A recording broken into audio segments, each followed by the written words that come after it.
بسم الله العظيم القدرة والشان شديد البطش والبرهان حافظ الدين والقرآن.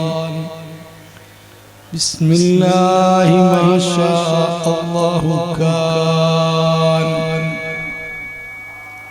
وما لم يشأ لم يكن ولا حول ولا قوة إلا بالله ولا حول ولا قوة إلا بالله العلي العظيم.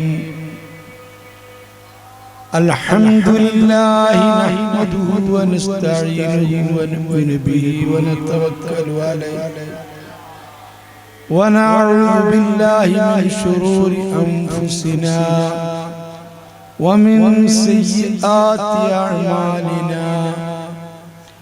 من يهد الله فلا مضل له ومن يضلله فلا هادي له. ونشهد أن لا إله إلا الله وحده لا شريك له. ونشهد أن سيدنا محمدا عبده ورسوله أرسله بالهدى ودين الحق ليظهره على الدين كله ولو كره المشركون. اللهم صل وسلم وبارك على رسولك وحبيبك سيدنا محمد كما صليت وسلمت وباركت على إبراهيم وعلى آل إبراهيم وصل على جميع الأنبياء والمرسلين وآلهم وصحبهم وملائكتك الكرام أجمعين. أما بعد فأعوذ بالله من الشيطان الرجيم. بسم الله الرحمن الرحيم. سبحان الذي أسرى بعبده ليلا من المسجد الحرام إلى المسجد الأقصى الذي باركنا حوله لنريه من آياتنا إنه هو السميع البصير. صدق الله العظيم. الصلاة والسلام عليك يا سيدنا يا رسول الله. خذ بأيدينا قلت حيلتنا أدركنا. الصلاة والسلام عليك يا سيدنا يا رسول الله. خذ بأيدينا قلت حيلتنا أدركنا. الصلاة والسلام عليك يا سيدنا يا رسول الله. خذ بأيدينا قلت حيلتنا أدركنا. يا سيدي يا رسول الله خذ بيدي ما لي سواك ولا ألوي على أحد. يا من يقوم مقام الحمد منفردا للواحد الفرد لم يولد ولم يلد. يا من تفجرت الأنهار نابعة من إصبعيه فروى الجيش بالمدد إني إذا سامني ضيم يربعني أقول يا سيد السادات يا سندي أقول يا سيد السادات يا سندي إني توسلت بالمختار أشرف من رقي السماوات سر الواحد الأحد رب الجمال تعالى الله خالقه فمثله في جميع الخلق لم أجد مولاي صل وسلم دائما أبدا على حبيبك خير الخلق كلهم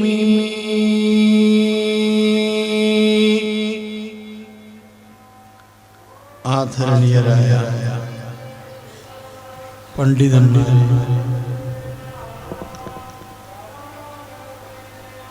മറ്റ് കാരണവന്മാരെ, സുന്നത്തിയമാഅത്തിന്റെ കർമ്മധീരരായ പ്രവർത്തകരെ,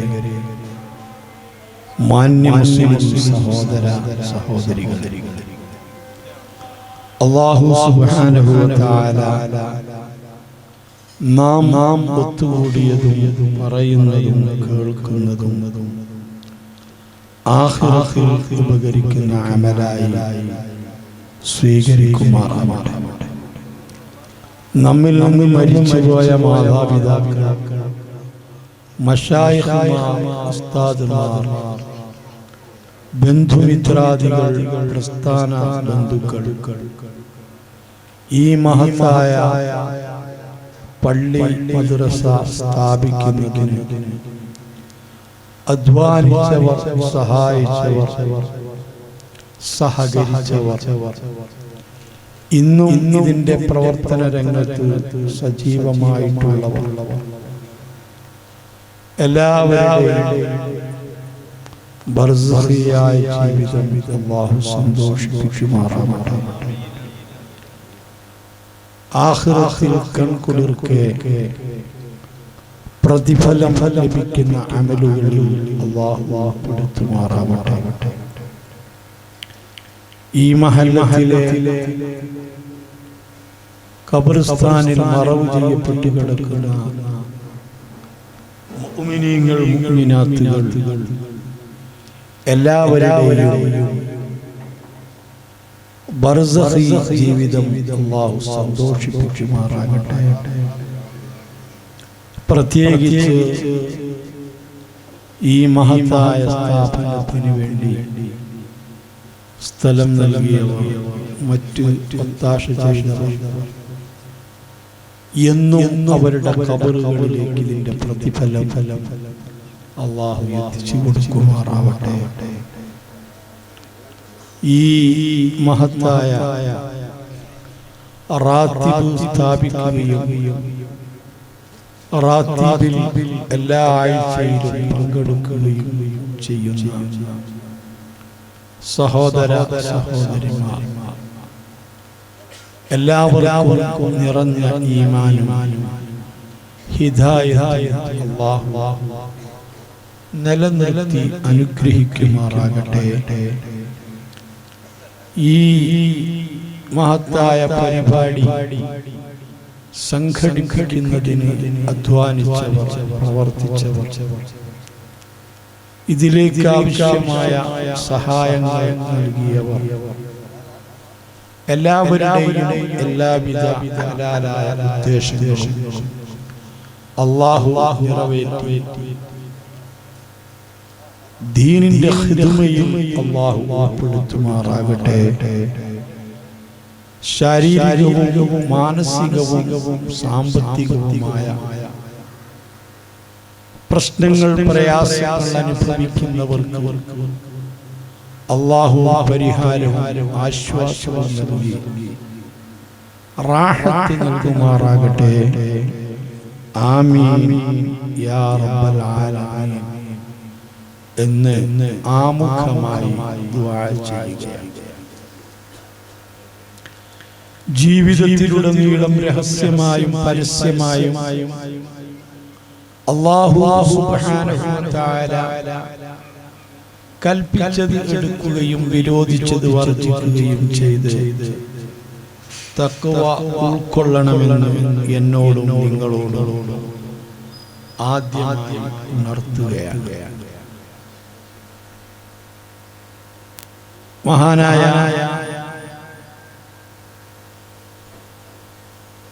തങ്ങളുപ്പാപ്പയുടെ നേതൃത്വത്തിൽ മഗ്‌രിബിന് ശേഷം തന്നെ ദിക്റുകളും ദുആകളും ആത്മീയമായ ഉപദേശങ്ങളും നിർദ്ദേശങ്ങളും നിങ്ങൾ കേട്ടു കഴിഞ്ഞു. അല്ലാഹു സുബ്ഹാനഹു വ തആല എല്ലാം നമുക്ക് ഉപകരിക്കുന്ന പ്രവർത്തനങ്ങളായി കബൂൽ ചെയ്യുമാറാകട്ടെ. ആമീൻ.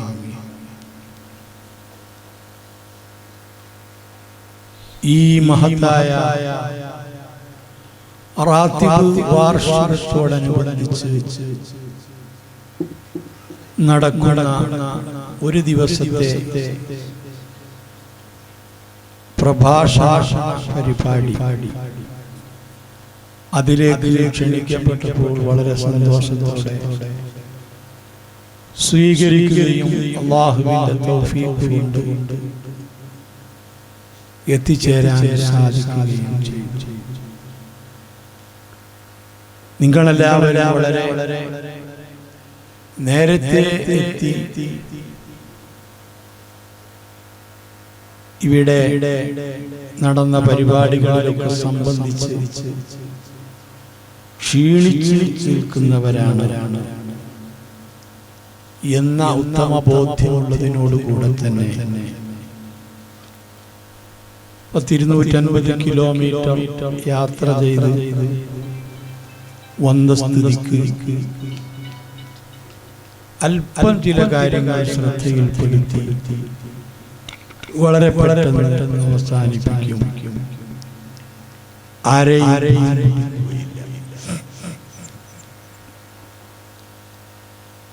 ഇതുപോലുള്ള സദസ്സുകളിലൊക്കെ സജീവമായി പങ്കെടുക്കുന്നവരാണ് ഇവിടെയുള്ളവർ എന്ന് അറിയാൻ സാധിച്ചു.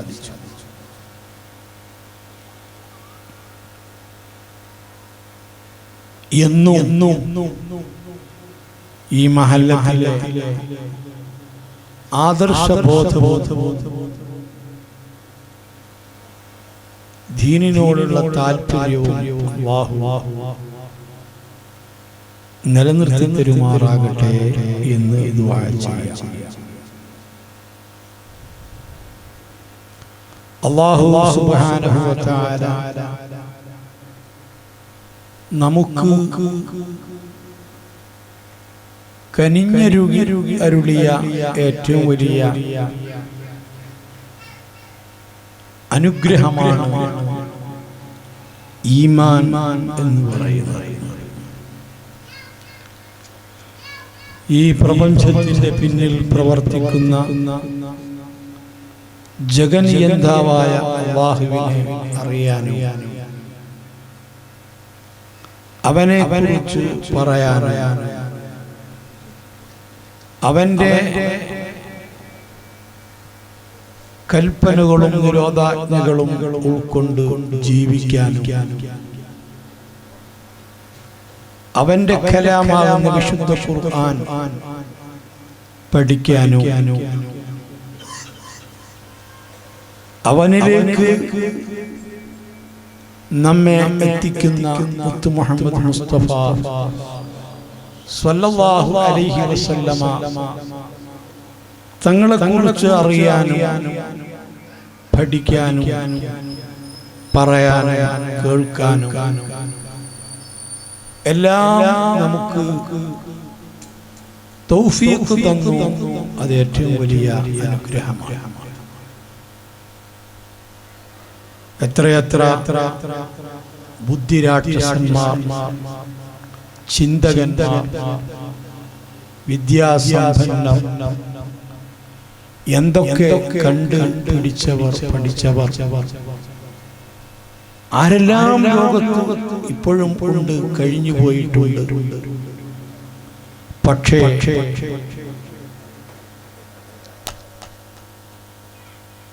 ഈ ജഗന്നികന്ധാവായ അല്ലാഹുവിനെ കുറിച്ചൊന്ന് അറിയാനോ അല്ലാഹുവിനെ കുറിച്ച് പഠിക്കാനോ അല്ലാഹുവിനെ കണ്ടെത്താനോ സാധിച്ചില്ല. യഥാർത്ഥത്തിൽ ഈ പ്രപഞ്ചത്തിൽ കാണുന്നതിലെല്ലാം അല്ലാഹുവിനെ കുറിച്ചുള്ള ദൃഷ്ടാന്തങ്ങളും അടയാളങ്ങളുമാണ്. മഹാനായ വെളിയങ്കോട് ഉമർ ഖാദി ഖദ്ദസല്ലാഹു സിറഹുൽ അസീസ് തങ്ങൾ പറഞ്ഞതുപോലെ അജബൻ നിദാമിൻ ഹാമിദിൻ ഫൗഖൽ ലഹർ മാഅൻ ഫമാദാ യബ്തഗി മിമ്മൻ യമുർ.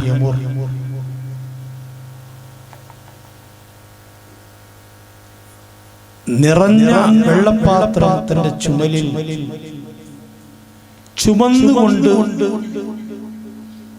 ദാഹജലം ചോദിക്കുകയാണ് മിമ്മൻ യമുർ, അരികിൽ കൂടി നടന്നു പോകുന്നവരോട്. അത് കണ്ട് അത്ഭുതപ്പെടുകയാണ്. അവന്റെ തലയിൽ തന്നെ ചുമലിൽ തന്നെ ഇഷ്ടംപോലെ വെള്ളം നിറച്ച പാത്രം അവൻ ചുമന്നിട്ടുണ്ട്. എന്നിട്ട് അരികിൽ കൂടി പോകുന്നവനോട് ദാഹജലം ചോദിക്കുകയാണ്, ഒരിത്തിരി വെള്ളം തരുമോ കുടിക്കാൻ. ഇത് കണ്ട് ഞാൻ അത്ഭുതപ്പെടുന്നു എന്ന് മഹാനായ ഉമർ ഖാദി തങ്ങളുടെ നഫായിസുൽ ദുററിൽ പറഞ്ഞത് കാണാം. പഴയകാലത്ത് നമ്മുടെ ഉപ്പമാരും ഉപ്പാപ്പമാരും അവർക്ക് കൃത്യമായി പഠിച്ചിരുന്ന ചില കിതാബുകൾ നഫായിസുൽ ദുററി, കിതാബുൽ അദ്കിയ, ജൗഹറത്തുൽ തൗഹീദ്, റിസ്ഖുൽ അസ്ഫിയ. ഒന്ന് നഫായിസുൽ ദുറർ എന്ന മഹാനായ ഉമർ ഖാദി തങ്ങളുടെ അഖീദയുടെ കിതാബ്, സംശയങ്ങൾക്ക് മുഴുവനും മറുപടി പറയുന്ന കിതാബ്. വിശ്വാസരംഗത്തുള്ള ഒട്ടുമിക്ക സംശയങ്ങൾക്കും നിവാരണം കണ്ടെത്തുന്ന കിതാബ് ജൗഹറത്തുൽ തൗഹീദ്. ഒരു മനുഷ്യന്റെ, ഒരു മുസ്ലിമിന്റെ വിശ്വാസവുമായി ബന്ധപ്പെട്ട് പഠിപ്പിക്കപ്പെടുന്ന കിതാബ് കിതാബുൽ അദ്കിയ. ഒരു മനുഷ്യന്റെ സ്വഭാവത്തിൽ സംസ്കരണവുമായി ബന്ധപ്പെട്ട് സ്വഭാവ സംസ്കരണത്തെ കുറിച്ച് പറയുന്ന കിതാബ്.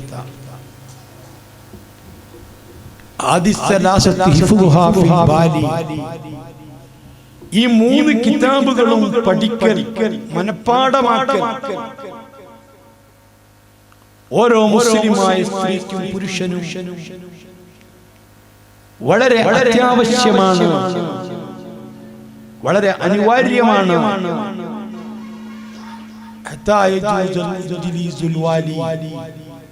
ബ്രിട്ടീഷുകാരൻ ഇന്ത്യ വിട്ടുപോകുന്നത് വരെ എന്ന് ബഹുമാനപ്പെട്ട മമ്പുറം തങ്ങളുപ്പാപ്പ പറഞ്ഞത് കാണാം.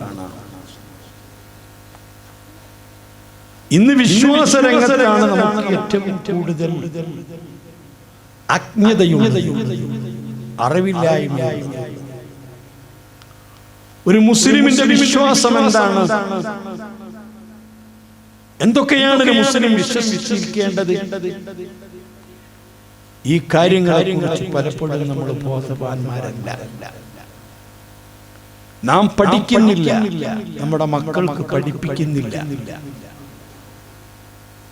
മറ്റു കാര്യങ്ങളൊക്കെ കേട്ടുകേൾവി പോലെ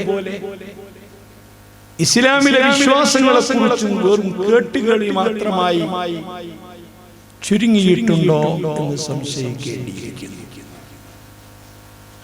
അല്ലാഹുവിനെ കുറിച്ച് എങ്ങനെ വിശ്വസിച്ചിരിക്കണം, അല്ലാഹുവിന്റെ മലക്കുകളെ കുറിച്ച് എങ്ങനെ വിശ്വസിച്ചിരിക്കണം,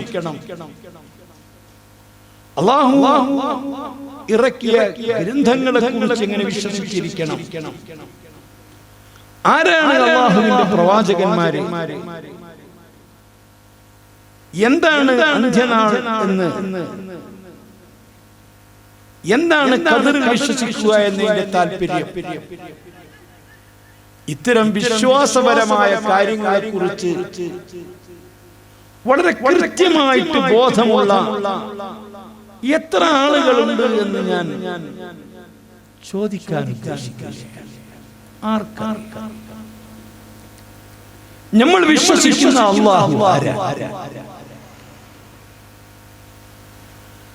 നമ്മൾ നിസ്കരിക്കുന്ന ഒരു അല്ലാഹു ഉണ്ടല്ലോ, എപ്പോഴും നമ്മൾ വിളിക്കുന്ന ഒരു അല്ലാഹു ഉണ്ടല്ലോ, ഈ അണ്ടകടാഹങ്ങളെ മുഴുവനും സൃഷ്ടിച്ച് പരിരക്ഷിക്കുന്നവൻ എന്ന് നമ്മൾ പറയുന്ന അല്ലാഹു ഉണ്ടല്ലോ, റാത്തീബിൽ കൂടി നമ്മൾ പല പേരുകൾ വിളിച്ചുകൊണ്ട് പ്രാർത്ഥിക്കുന്ന അല്ലാഹു ഉണ്ടല്ലോ. എന്താണ് ഈ അല്ലാഹുവിന്റെ അസ്തിത്വം? ആരാണ് അല്ലാഹു? മറ്റ് പലരും ഇസ്ലാമേതര മതവിശ്വാസികൾ വിശ്വസിക്കുന്നത് പോലെ സങ്കല്പങ്ങളും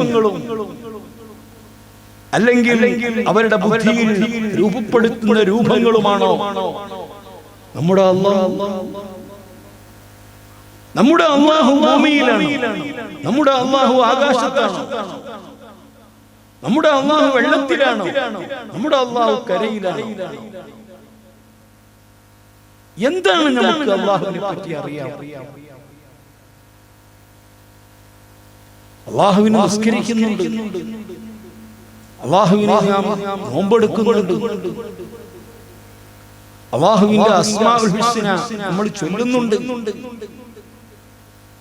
പക്ഷെ അല്ലാഹുവിനെ പറ്റി എന്തറിയാം? ആ അല്ലാഹുവിനെ കുറിച്ച് ഈ പ്രപഞ്ചത്തിൽ കാണുന്ന സർവ്വ വസ്തുക്കളും അവന്റെ ഖുദ്റത്തിനെയും അവന്റെ അസ്തിത്വത്തെയും വിളിച്ചറിയിക്കുകയാണ്. നിങ്ങൾ ഈ കാണുന്ന ഓരോ ഇലകളും ആരാണ് അങ്ങനെ രൂപകൽപ്പന ചെയ്തിട്ടുള്ളത്? അതിസുന്ദരമായിരിക്കുന്ന ഒരു ശില്പം നമ്മൾ കണ്ട, കല്ലിലോ ചുമരിലോ മറ്റെവിടെയെങ്കിലും കൊത്തിവെച്ചിരിക്കുന്ന ഒരു ശില്പം കണ്ടാൽ ആ ശില്പത്തെ കുറിച്ചാണോ നമുക്ക് അത്ഭുതം, അതോ ആ ശില്പത്തെ രൂപകൽപ്പന ചെയ്ത ശില്പിയെ കുറിച്ചോ? ആ ശില്പി എത്രമാത്രം കഴിവുള്ളവൻ, ആ ശില്പിയുടെ വൈദഗ്ധ്യം എത്രമാത്രം വലുത്, അത്ഭുതം ഇരട്ടുകയില്ലേ? ഇന്ത്യ രാജ്യത്തേക്ക് ലോക ടൂറിസ്റ്റുകളെ ആകർഷിപ്പിക്കുന്ന താജ്മഹൽ എന്ന് പറയുന്ന മഹാകെട്ടിടം, ആ താജ്മഹലിന്റെ പ്രത്യേകത എന്താണ്? അതിന്റെ ശില്പമാണ്. അതിൽ കൊത്തിവെച്ചിരിക്കുന്ന ആകർഷണീയമായ ചിത്രങ്ങളാണ്.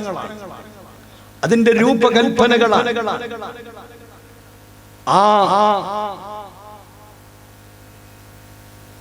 താജ്മഹലിനെ ആ രൂപത്തിൽ കൊത്തുപണി എടുത്ത് ഭംഗിയാക്കിയിട്ടുള്ള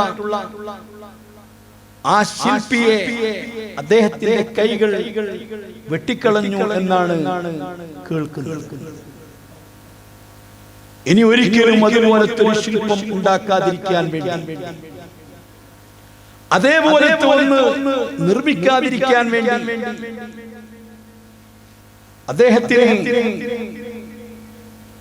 കോടിക്കണക്കിന് രൂപയുടെ സ്വർണ്ണ നാണയങ്ങൾ നൽകിയിട്ട് അദ്ദേഹത്തിന്റെ കൈ കൊത്തിക്കളഞ്ഞു.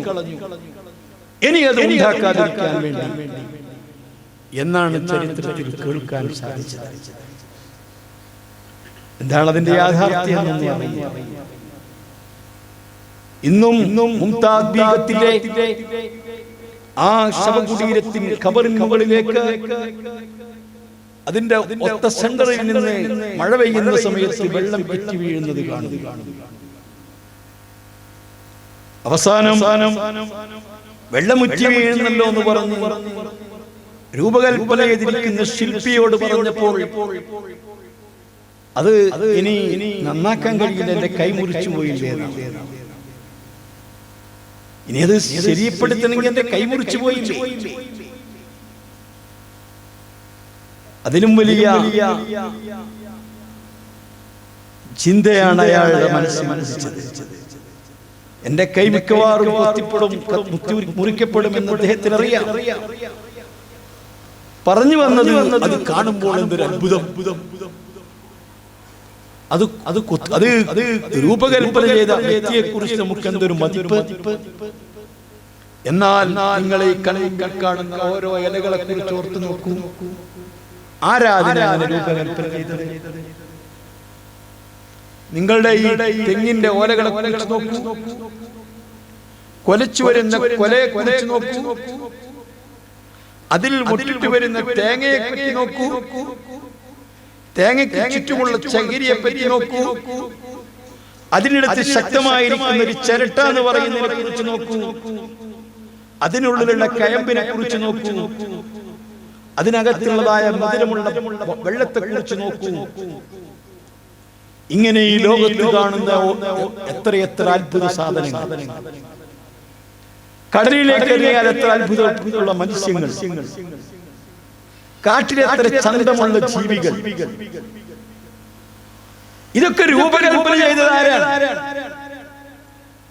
ഇതിനൊക്കെ ഈ രൂപത്തിൽ സൃഷ്ടിച്ചു വെച്ചതാരാണ്? അതിന് പെയിന്റ് കൊടുത്തതാരാണ്? അതിൽ ചിത്രം കൊത്തിവെച്ചതാരാണ്? അതാണ് ബഹുമാനപ്പെട്ട വെളിയങ്കോട് മറുക്കാതെ പറഞ്ഞത്. ഈ കാണുന്നത് മുഴുവനും നമ്മുടെ തലയിൽ പേറിയിട്ടാണ് ഈ പ്രപഞ്ചത്തിന്റെ പിന്നിൽ സൃഷ്ടിക്കുന്ന റബ്ബിനെ കുറിച്ച് അന്വേഷിച്ച് നടക്കുന്നത്. ഇതെല്ലാം നമുക്കറിയാം, പക്ഷേ മനുഷ്യൻ ചിന്തിക്കുന്നില്ല. മനുഷ്യൻ ചിന്തിക്കുന്നില്ല. അതേസമയത്ത് ഗോളങ്ങളെ കുറിച്ചും ആകാശഗോളങ്ങളിലെ അത്ഭുതങ്ങളെ കുറിച്ചും എന്തെല്ലാം മനുഷ്യൻ പഠിക്കുന്നു, ചിന്തിക്കുന്നു, കണ്ടെത്തുന്നു. 50 കൊല്ലം മുമ്പ് മൊബൈലിനെ കുറിച്ച് പറഞ്ഞിട്ട് ആർക്കത് അറിയാമായിരുന്നു? ഇപ്പോഴും നിങ്ങൾ ചിന്തിച്ചു നോക്കൂ. എന്റെ കയ്യിൽ പോക്കറ്റിലുള്ള മൊബൈൽ എടുത്തിട്ട് ഞാൻ 4 നമ്പർ നോക്കിയാൽ ഉദ്ദേശിക്കുന്ന വ്യക്തിയിൽ മാത്രമാണല്ലോ അത് എത്തുന്നത്. ആ ഉദ്ദേശിക്കുന്ന വ്യക്തി അങ്ങ് യുഎയിലാവട്ടെ, അമേരിക്കയിലാവട്ടെ, ഫ്രാൻസിലാവട്ടെ, അയാളെ കയ്യിലുള്ള മൊബൈൽ ചലിക്കുന്നു. ഞാൻ ഇവിടെ കൃത്യമായ നമ്പർ അങ്ങ് നോക്കിയാൽ അല്ലെങ്കിൽ ടച്ച് ചെയ്താൽ എന്റെ ഈ മൊബൈലിൽ നിന്ന് അദ്ദേഹത്തിന്റെ മൊബൈലിലേക്ക് വല്ലതും പോയിട്ടുണ്ടോ? തീർച്ചയായിട്ടും പോയിട്ടുണ്ടെന്ന് പറയുന്നു. എന്താണ് അതിന്റെ സ്പീഡ് എന്ന് നിങ്ങൾ ഓർത്ത്. ഇതൊക്കെ പ്രത്യേകമായിട്ട് ആരെങ്കിലും സൃഷ്ടിച്ചു വെച്ചതാണോ? അല്ല, നേരത്തെ പ്രപഞ്ചത്തിൽ സൃഷ്ടിച്ചതിനെ ഉപയോഗപ്പെടുത്തിയത്. ആകാശങ്ങളിലും വായുവിലും പ്രത്യേകമായിട്ടൊന്നും ചെയ്തു വെച്ചതല്ല. നേരത്തെ പ്രപഞ്ചത്തിൽ സൃഷ്ടിച്ചു വെച്ചിരിക്കുന്ന പലതിനെയും മനുഷ്യൻ ശ്രമം നടത്തി അതിനെ കൂട്ടി ഘടിപ്പിച്ച് അതിനെ കൂട്ടി ഘടിപ്പിച്ച് സംവിധാനിച്ചു എന്നതിൽ കവിഞ്ഞ് ഒന്നും മനുഷ്യൻ ഉണ്ടാക്കിയിട്ടില്ല. ശൂന്യതയിൽ നിന്നൊരു സാധനം ഉണ്ടാക്കാൻ മനുഷ്യൻ കഴിയില്ല. ലോകത്തൊരാൾക്കും കഴിയില്ല. എന്തെങ്കിലും ഒന്ന് ഉണ്ടാക്കാനോ ഇല്ലാതെയാക്കാനോ കഴിയില്ല. ഏതെങ്കിലും ഒരു സാധനത്തെ ഉണ്ടാക്കാൻ കഴിയില്ല. ഈ പ്രപഞ്ചത്തിൽ സർവാധിനാഥനായ അല്ലാഹു സുബ്ഹാനഹു വ തആല ഉണ്ടാക്കിയതിനെ കൂട്ടിഘടിപ്പിക്കുവാനും അതിനെ ഉപയോഗപ്പെടുത്താനും കഴിഞ്ഞു എന്നല്ലാതെ ഇല്ലാത്ത ഒരു സാധനത്തെ ഉണ്ടാക്കാൻ കഴിയില്ല. ഈ അല്ലാഹു സുബ്ഹാനഹു വ തആല, ആ അല്ലാഹുവിനെ അല്ലേ നമ്മൾ അറിയേണ്ടത്? അതറിയാന്നുള്ളതാണ് ഏറ്റവും വലിയ ഭാഗ്യം. അതാണ് ഏറ്റവും വലിയ അനുഗ്രഹം. ഭൂമിയുടെ ഗുരുത്വാകർഷണ ശക്തി കണ്ടെത്തിയിരിക്കുന്ന ഐസക് ന്യൂട്ടൻ പക്ഷേ സൃഷ്ടാവായ റബ്ബിനെ കണ്ടെത്തിയില്ല. ഈ 100 വർഷം കഴിഞ്ഞാൽ ഈ പ്രപഞ്ചം ഇങ്ങനെയല്ല, ഇതൊക്കെ മാറിപ്പോകും. നിങ്ങൾ എന്നെ കുറിച്ച് എന്തു പറഞ്ഞാലും വേണ്ടില്ല എന്ന് ഈ നൂറ്റാണ്ട് കണ്ട ഏറ്റവും വലിയ ബുദ്ധിമാൻ എന്നറിയപ്പെടുന്ന സ്റ്റീഫൻ ഡബ്ല്യു ഹോക്കിൻസ് അയാൾ അല്ലാഹുവിനെ കണ്ടെത്തി. ഈ നൂറ്റാണ്ട് കണ്ട ഏറ്റവും വലിയ ബുദ്ധിമാനാണ് എന്ന് അവര് പറയുന്നു. ആര്? Stephen W Hawkins. 100 കൊല്ലം കഴിഞ്ഞാൽ ഈ പ്രപഞ്ചം പിന്നെ ഉണ്ടാവില്ല എന്ന് അയാൾ തീർത്തു പറയും. ഈ രൂപത്തിലായിട്ടില്ല എന്ന് പറയും. പക്ഷേ ആ ഡബ്ല്യു ഹോക്കിൻസ് അല്ലാഹുവിനെ കണ്ടെത്തിയില്ല. ഈ പ്രപഞ്ചത്തിന്റെ പിന്നിൽ സൃഷ്ടിക്കുന്ന മഹാശക്തിയാകുന്ന അല്ലാഹു സുബ്ഹാനഹു വ തആല ഇന്ന രൂപത്തിലാണ്, ഇന്ന രൂപത്തിലാണ്, അവനാണ് ഇത് സൃഷ്ടിച്ചത്, അവനാണ് സൃഷ്ടാവ്, അവനെയാണ് വണങ്ങേണ്ടത്, അവന്റെ കൽപ്പനകളും നിരോധനങ്ങളുമാണ് ഉൾക്കൊണ്ട് ജീവിക്കേണ്ടത്, അവന്റെ നിർദ്ദേശമാണ് നിർദ്ദേശം, അവനെയാണ് നമ്മൾ വഴിപ്പെടേണ്ടത് എന്ന് കണ്ടെത്താൻ കഴിയില്ല. ഞാൻ കേവലം ഉദാഹരണം പറഞ്ഞു മാത്രം.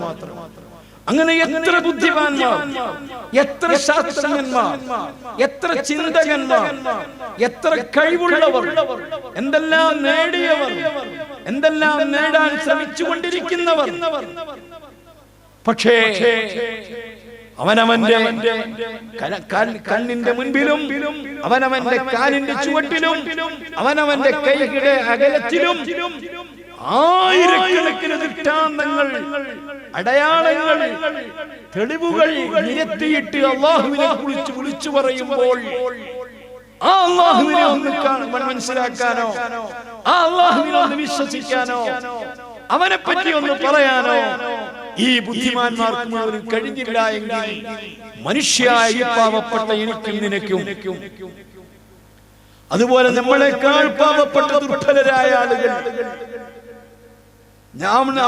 ഇന്നത്തെ പോലെ വിദ്യാഭ്യാസവും അതുപോലെ ശാസ്ത്രീയമായ ചിന്തകളും ഈ പ്രപഞ്ചത്തെ കുറിച്ചുള്ള ഐഡിയകളും ഒന്നുമില്ലാത്ത എത്ര പാവപ്പെട്ടവൻ അല്ലാഹുവിനെ അറിഞ്ഞവരുണ്ട്, അല്ലാഹുവിനെ ആരാധിക്കുന്നവരുണ്ട്, അല്ലാഹുവിനെ പറ്റി അചഞ്ചലമായിട്ട് വിശ്വസിക്കുന്നവരുണ്ട്, അല്ലാഹുവിന്റെ മുമ്പിൽ സുജൂദ് ചെയ്യുന്നവരുണ്ട്, അവന്റെ കലാമിനെ എത്ര കണ്ട് ബഹുമാനിക്കുന്നവരുണ്ട്, അവൻ അയച്ച റസൂലിനെ എത്ര കണ്ട് ആദരിക്കുന്നവരുണ്ട്. അതാണ് മോനെ ഏറ്റവും വലിയ അനുഗ്രഹം. അതാണ് ഏറ്റവും വലിയ അനുഗ്രഹം. ഇതൊന്നും ബുദ്ധി കൊണ്ട് നേടിയതല്ല.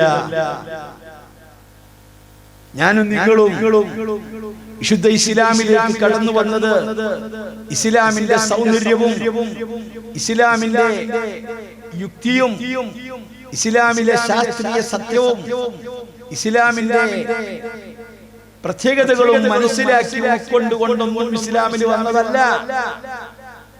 നമ്മുടെ ഉപ്പമാരും ഒരു മുസ്ലിം കുടുംബത്തിൽ പിറന്നു എന്നതിന്റെ പേരിലാണ് ഒട്ടുമിക്ക ആളുകളും മുസ്ലിമീങ്ങളാണ്.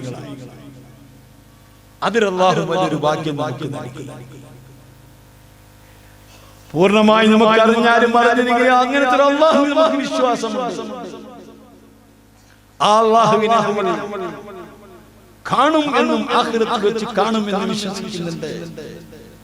ആ അല്ലാഹു സുബ്ഹാനഹു വ തആല നമ്മുടെ എല്ലാ കാര്യങ്ങളെക്കുറിച്ചും ചോദിക്കുമെന്ന് വിശ്വാസമുണ്ട്. ആ അല്ലാഹു നമ്മുടെ എല്ലാ ചലനങ്ങളും അറിയുന്നുവെന്ന് വിശ്വാസമുണ്ട്. ആ അല്ലാഹു ഉദ്ദേശിച്ചത് മാത്രമേ ഇവിടെ നടക്കുന്നുള്ളൂ എന്ന് വിശ്വാസമുണ്ട്. ആ അല്ലാഹുവിന്റെ ഖുദ്റത്ത് മാത്രമേ ഇവിടെ പ്രവർത്തിക്കുന്നുള്ളൂ എന്ന് വിശ്വാസമുണ്ട്. എന്റെ പ്രിയപ്പെട്ട മുസ്ലിമേ, ഞാനും നീ വിശ്വസിക്കുന്നത് ഈ സംസാരം, ഞാൻ സംസാരിക്കുന്ന സംസാരം ഞാനാണ് സംസാരിക്കുന്നതെങ്കിലും അത് എന്റെ സൃഷ്ടിയല്ല. സംസാരം എന്റെ സൃഷ്ടിയല്ല. ഞാനും നിങ്ങളുമാണ് നടക്കുന്നതെങ്കിൽ നടത്തുന്ന നമ്മുടെ സൃഷ്ടിയല്ല. അത് സൃഷ്ടിക്കുന്ന നമ്മൾ ശ്രമിക്കുമ്പോൾ സൃഷ്ടിക്കുന്നത് അല്ലാഹുവാണ്. എന്റെ സംസാരത്തെ ഞാനാണ് സൃഷ്ടിക്കുന്നതെങ്കിൽ ഓരോ അക്ഷരവും സംസാരിക്കുന്ന സമയത്ത് എവിടുന്ന് തുടങ്ങണം, എവിടുന്ന് പ്രവർത്തനം തുടങ്ങണം, ഏതൊക്കെ ഞരമ്പുകൾ പ്രവർത്തിക്കണം, ഏതെല്ലാം രൂപത്തിലാണ് ആക്ഷൻ ഉണ്ടാവണം, നമുക്കൊന്നും അറിയില്ലല്ലോ. നമ്മളാണ് സംസാരിക്കുന്നത്, നമുക്കത് അറിയണ്ടേ. ഇവിടുന്ന് പള്ളി വരെ നമ്മൾ നടന്നു പോവുകയാണെങ്കിൽ എത്ര കാലെടുത്ത് വെക്കണം നമുക്കറിയാം. അതിന് ഏത് ഞരമ്പാണ് ആദ്യം പ്രവർത്തിക്കണം നമുക്കറിയാം. നമ്മളാണ് സൃഷ്ടിക്കുന്നെങ്കിൽ സൃഷ്ടിക്കുന്നവനെ അറിയണ്ടേ. നമ്മളല്ല സൃഷ്ടിക്കുന്നത്, എല്ലാം അല്ലാഹു സൃഷ്ടിക്കുന്നവരാണ്. നമ്മൾ ഇതിന് ശ്രമങ്ങൾ നടത്തുന്നു. നമ്മുടെ ബുദ്ധിയും ചിന്തയും അതിലേക്ക് നമ്മൾ ചെലവഴിക്കുന്നു. അതുകൊണ്ട് അല്ലാഹു സുബ്ഹാനഹു വ തആല നമുക്ക് നൽകിയിട്ടുള്ള ഏറ്റവും വലിയ അനുഗ്രഹം അല്ലാഹുവിനെ കുറിച്ച് അറിയാൻ സാധിച്ചു, അവനെ വിശ്വസിക്കാൻ സാധിച്ചു, മുഅ്മിനാവാൻ സാധിച്ചു. ഇതാണല്ലോ ഏറ്റവും വലിയ അനുഗ്രഹം. അതിനാവശ്യമായ ബുദ്ധി അല്ലാഹു നമുക്ക് നൽകി. ലോകത്തുള്ള മറ്റു ജീവികൾക്കൊന്നുമില്ലാത്ത ബുദ്ധി, വിവേകം അല്ലാഹു നമുക്ക് നൽകി. ഘട്ടം ഘട്ടമായിട്ട് നൽകി. അല്ലാഹു സുബ്ഹാനഹു വ തആല ബുദ്ധി നൽകിയിട്ടുള്ള, വിവേകം നൽകിയിട്ടുള്ള ജീവികൾ മൂന്നാണ്. ഒന്ന് മനുഷ്യനാണ്, മറ്റൊന്ന് ജിന്നുകളാണ്, മറ്റൊന്ന് മലക്കുകളാണ്. എന്നാൽ മലക്കുകളെക്കാളും ജിന്നുകളെക്കാളും വിവേകവും ബുദ്ധിയും അല്ലാഹു തആല നൽകിയത് മനുഷ്യർക്കാണ്. മനുഷ്യരുടെ സേവകരാണ് മലക്കുകൾ, മനുഷ്യരുടെ സേവകളാണ് ജിന്നുകൾ. ജിന്നിനെ സേവിക്കുക എന്ന് പറഞ്ഞാൽ ജിന്നുകൾ നമുക്ക് സേവനം ചെയ്യുകയാണ്, പിശാച് നമുക്ക് സേവനം ചെയ്യുകയാണ്, മലക്കുകൾ നമുക്ക് സേവനം ചെയ്യുകയാണ്. ബുദ്ധി നൽകപ്പെട്ട മൂന്ന് ജീവികളെ കൂട്ടത്തിൽ ഏറ്റവും കൂടുതൽ ശക്തിയും ഏറ്റവും കൂടുതൽ വിവേകവും അല്ലാഹു നൽകിയിട്ടുള്ളത് മനുഷ്യർക്കാണ്. അതുകൊണ്ട് തന്നെ അല്ലാഹു സുബ്ഹാനഹു വ തആല അത്ര വലിയ അനുഗ്രഹമാണ് മനുഷ്യരാകുന്ന എനിക്കും നിങ്ങൾക്കും നൽകിയത്. എന്റെ പ്രിയപ്പെട്ട സഹോദരാ, അതിനാൽ നിങ്ങൾ ഒന്ന് ചിന്തിച്ചു നോക്കൂ. ഞാൻ ചോദിക്കട്ടെ, മഹാനായ അല്ലാഹുവിനെ അറിയാത്തവർ, അല്ലാഹുവിന്റെ മലക്കുകളെ കുറിച്ചറിയാത്തവർ, അന്ത്യനാൾ ഉണ്ടാകുമെന്നതിനെ കുറിച്ചറിയാത്തവർ, ആരാണ് അല്ലാഹുവിന്റെ പ്രവാചകന്മാരെന്നറിയാത്തവർ, ഇങ്ങനെ എന്തൊക്കെ അറിയാത്തവർ, അവരെന്തെല്ലാം പഠിച്ചിട്ടുണ്ട്, പഠിക്കാൻ ശ്രമിച്ചിട്ടുണ്ട്, കണ്ടു പഠിച്ചിട്ടുണ്ട്. ഈ ലൈറ്റുകൾ കണ്ടുപിടിച്ചവരില്ലയോ? ഈ ശബ്ദത്തിന്റെ ഈ ശബ്ദം ഉച്ചത്തിലെത്തിക്കാൻ ഈ സ്പീക്കർ സെറ്റ് കണ്ടുപിടിച്ചവരില്ലയോ? മൊബൈൽ കണ്ടുപിടിച്ചവരില്ലയോ? എന്തെല്ലാം കണ്ടുപിടിച്ചവരില്ലയോ? ഇതൊക്കെ കണ്ടുപിടിച്ചിട്ടും സർവാധിനാഥനായ അല്ലാഹുവിനെ ഒന്ന് കണ്ടറിയാൻ സാധിച്ചില്ലെങ്കിൽ അല്ലാഹു തആല നമുക്ക് ചെയ്ത നിഅമത്ത് എത്ര വലുതാണ്. പക്ഷേ അത് കൃത്യമായി അല്ലാഹുവിനെ അറിയേണ്ടതുപോലെ അറിയണം, അവനെ പറ്റി വിശ്വസിക്കേണ്ടതുപോലെ വിശ്വസിക്കണം. അവനെ കുറിച്ച് പഠിക്കണം, അവനെ കുറിച്ച് കേൾക്കണം. അവനാണ് മറ്റുള്ളതെല്ലാം പഠിക്കാൻ നമുക്ക് ബുദ്ധി തന്നത്.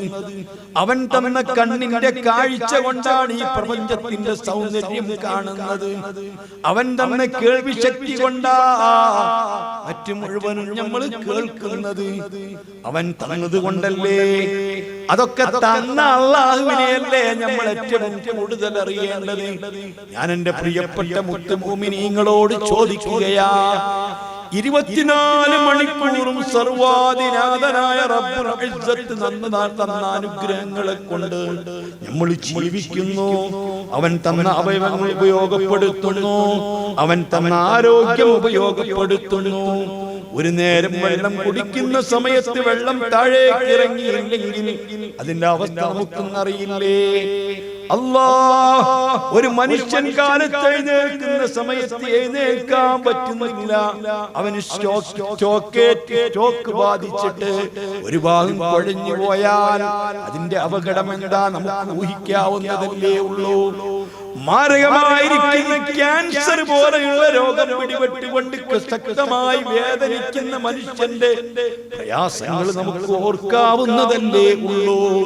സുബ്ഹാനല്ലാഹ്, എപ്പോഴും പ്രവർത്തിച്ചു കൊണ്ടിരിക്കുന്ന നമ്മുടെ ഹാർട്ട് മാതാവിന്റെ ഗർഭാശയത്തിൽ 4 മാസം ഭ്രൂണത്തിന് പ്രായം തികഞ്ഞത് മുതൽക്ക് മിടിച്ചു തുടങ്ങിയിട്ടുള്ള നമ്മുടെ ഹാർട്ട്, ആ മിടിപ്പ് ഇന്ന് വരെ നിന്ന് പോയിട്ടില്ല.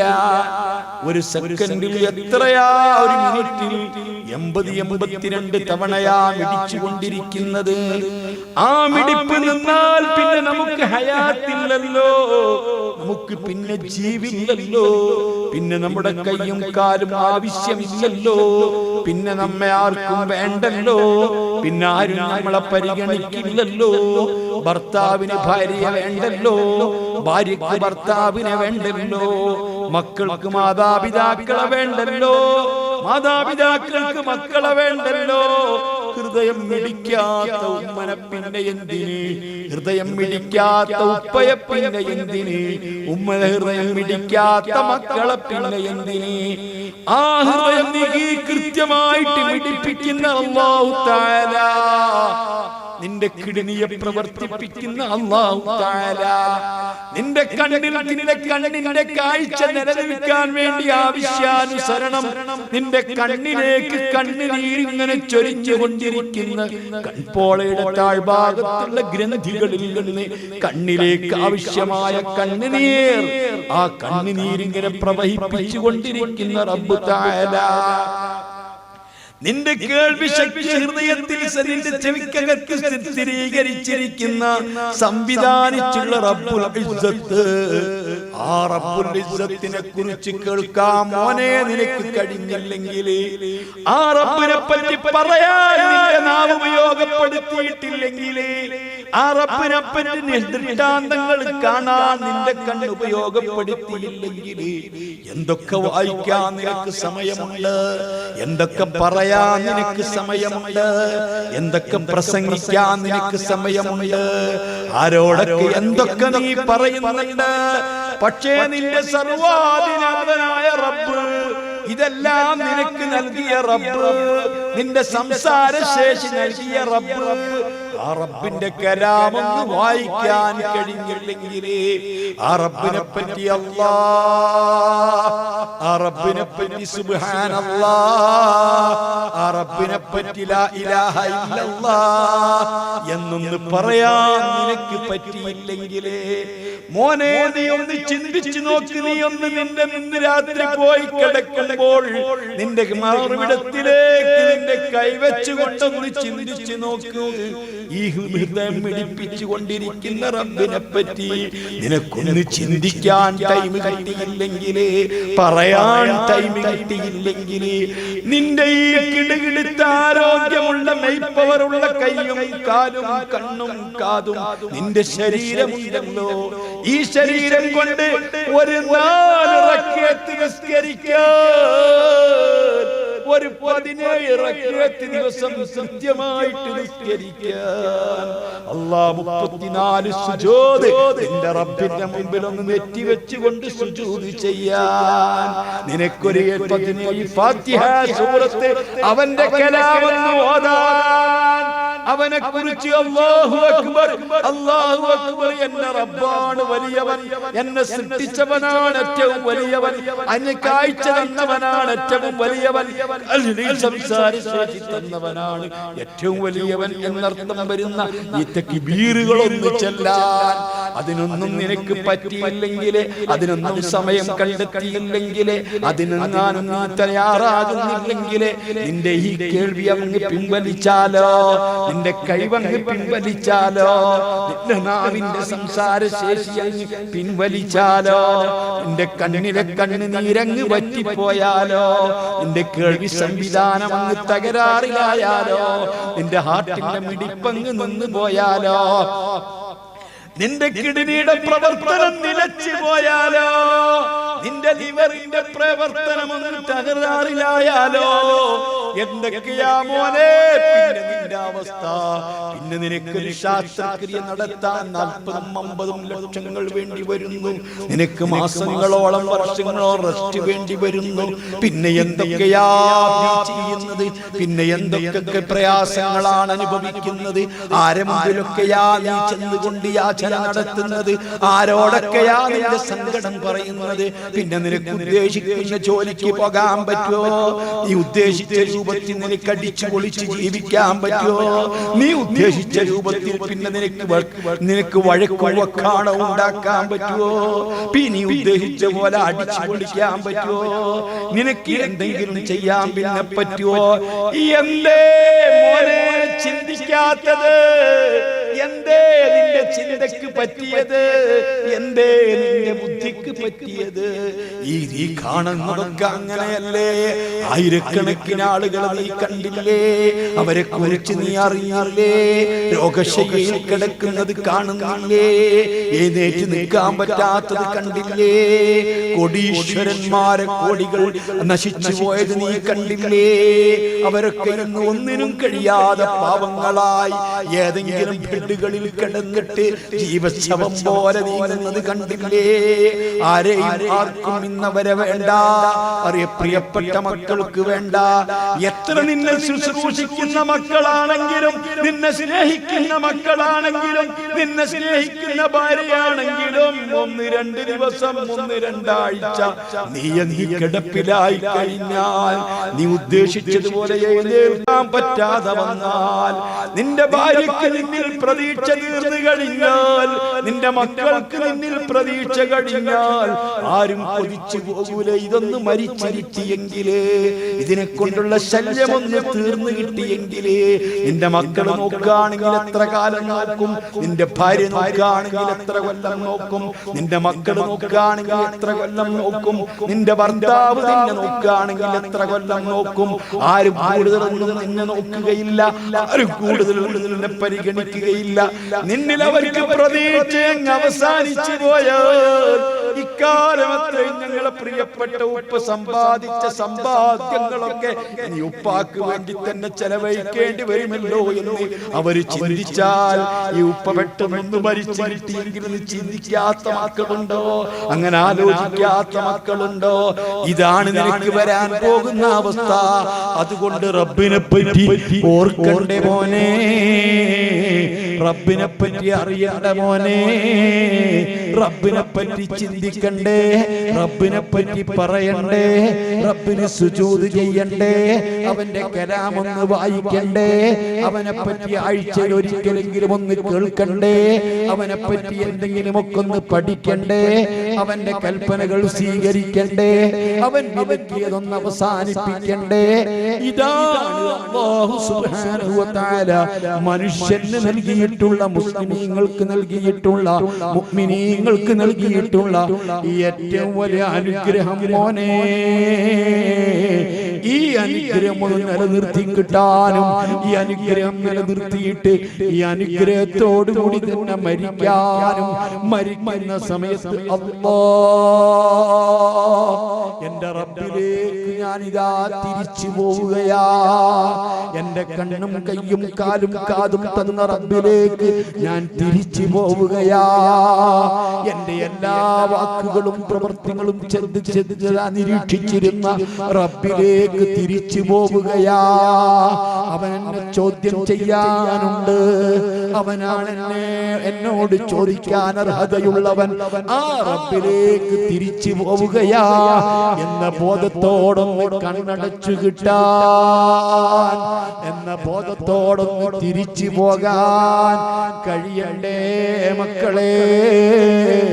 അതിന് പറ്റിയ രൂപത്തിൽ ജീവിക്കണ്ടേ മക്കളെ? നമുക്കൊന്നും കൂടുതൽ കാലം ആയുസ്സില്ലല്ലോ, കൂടുതൽ കാലം ജീവിക്കുകയില്ലല്ലോ.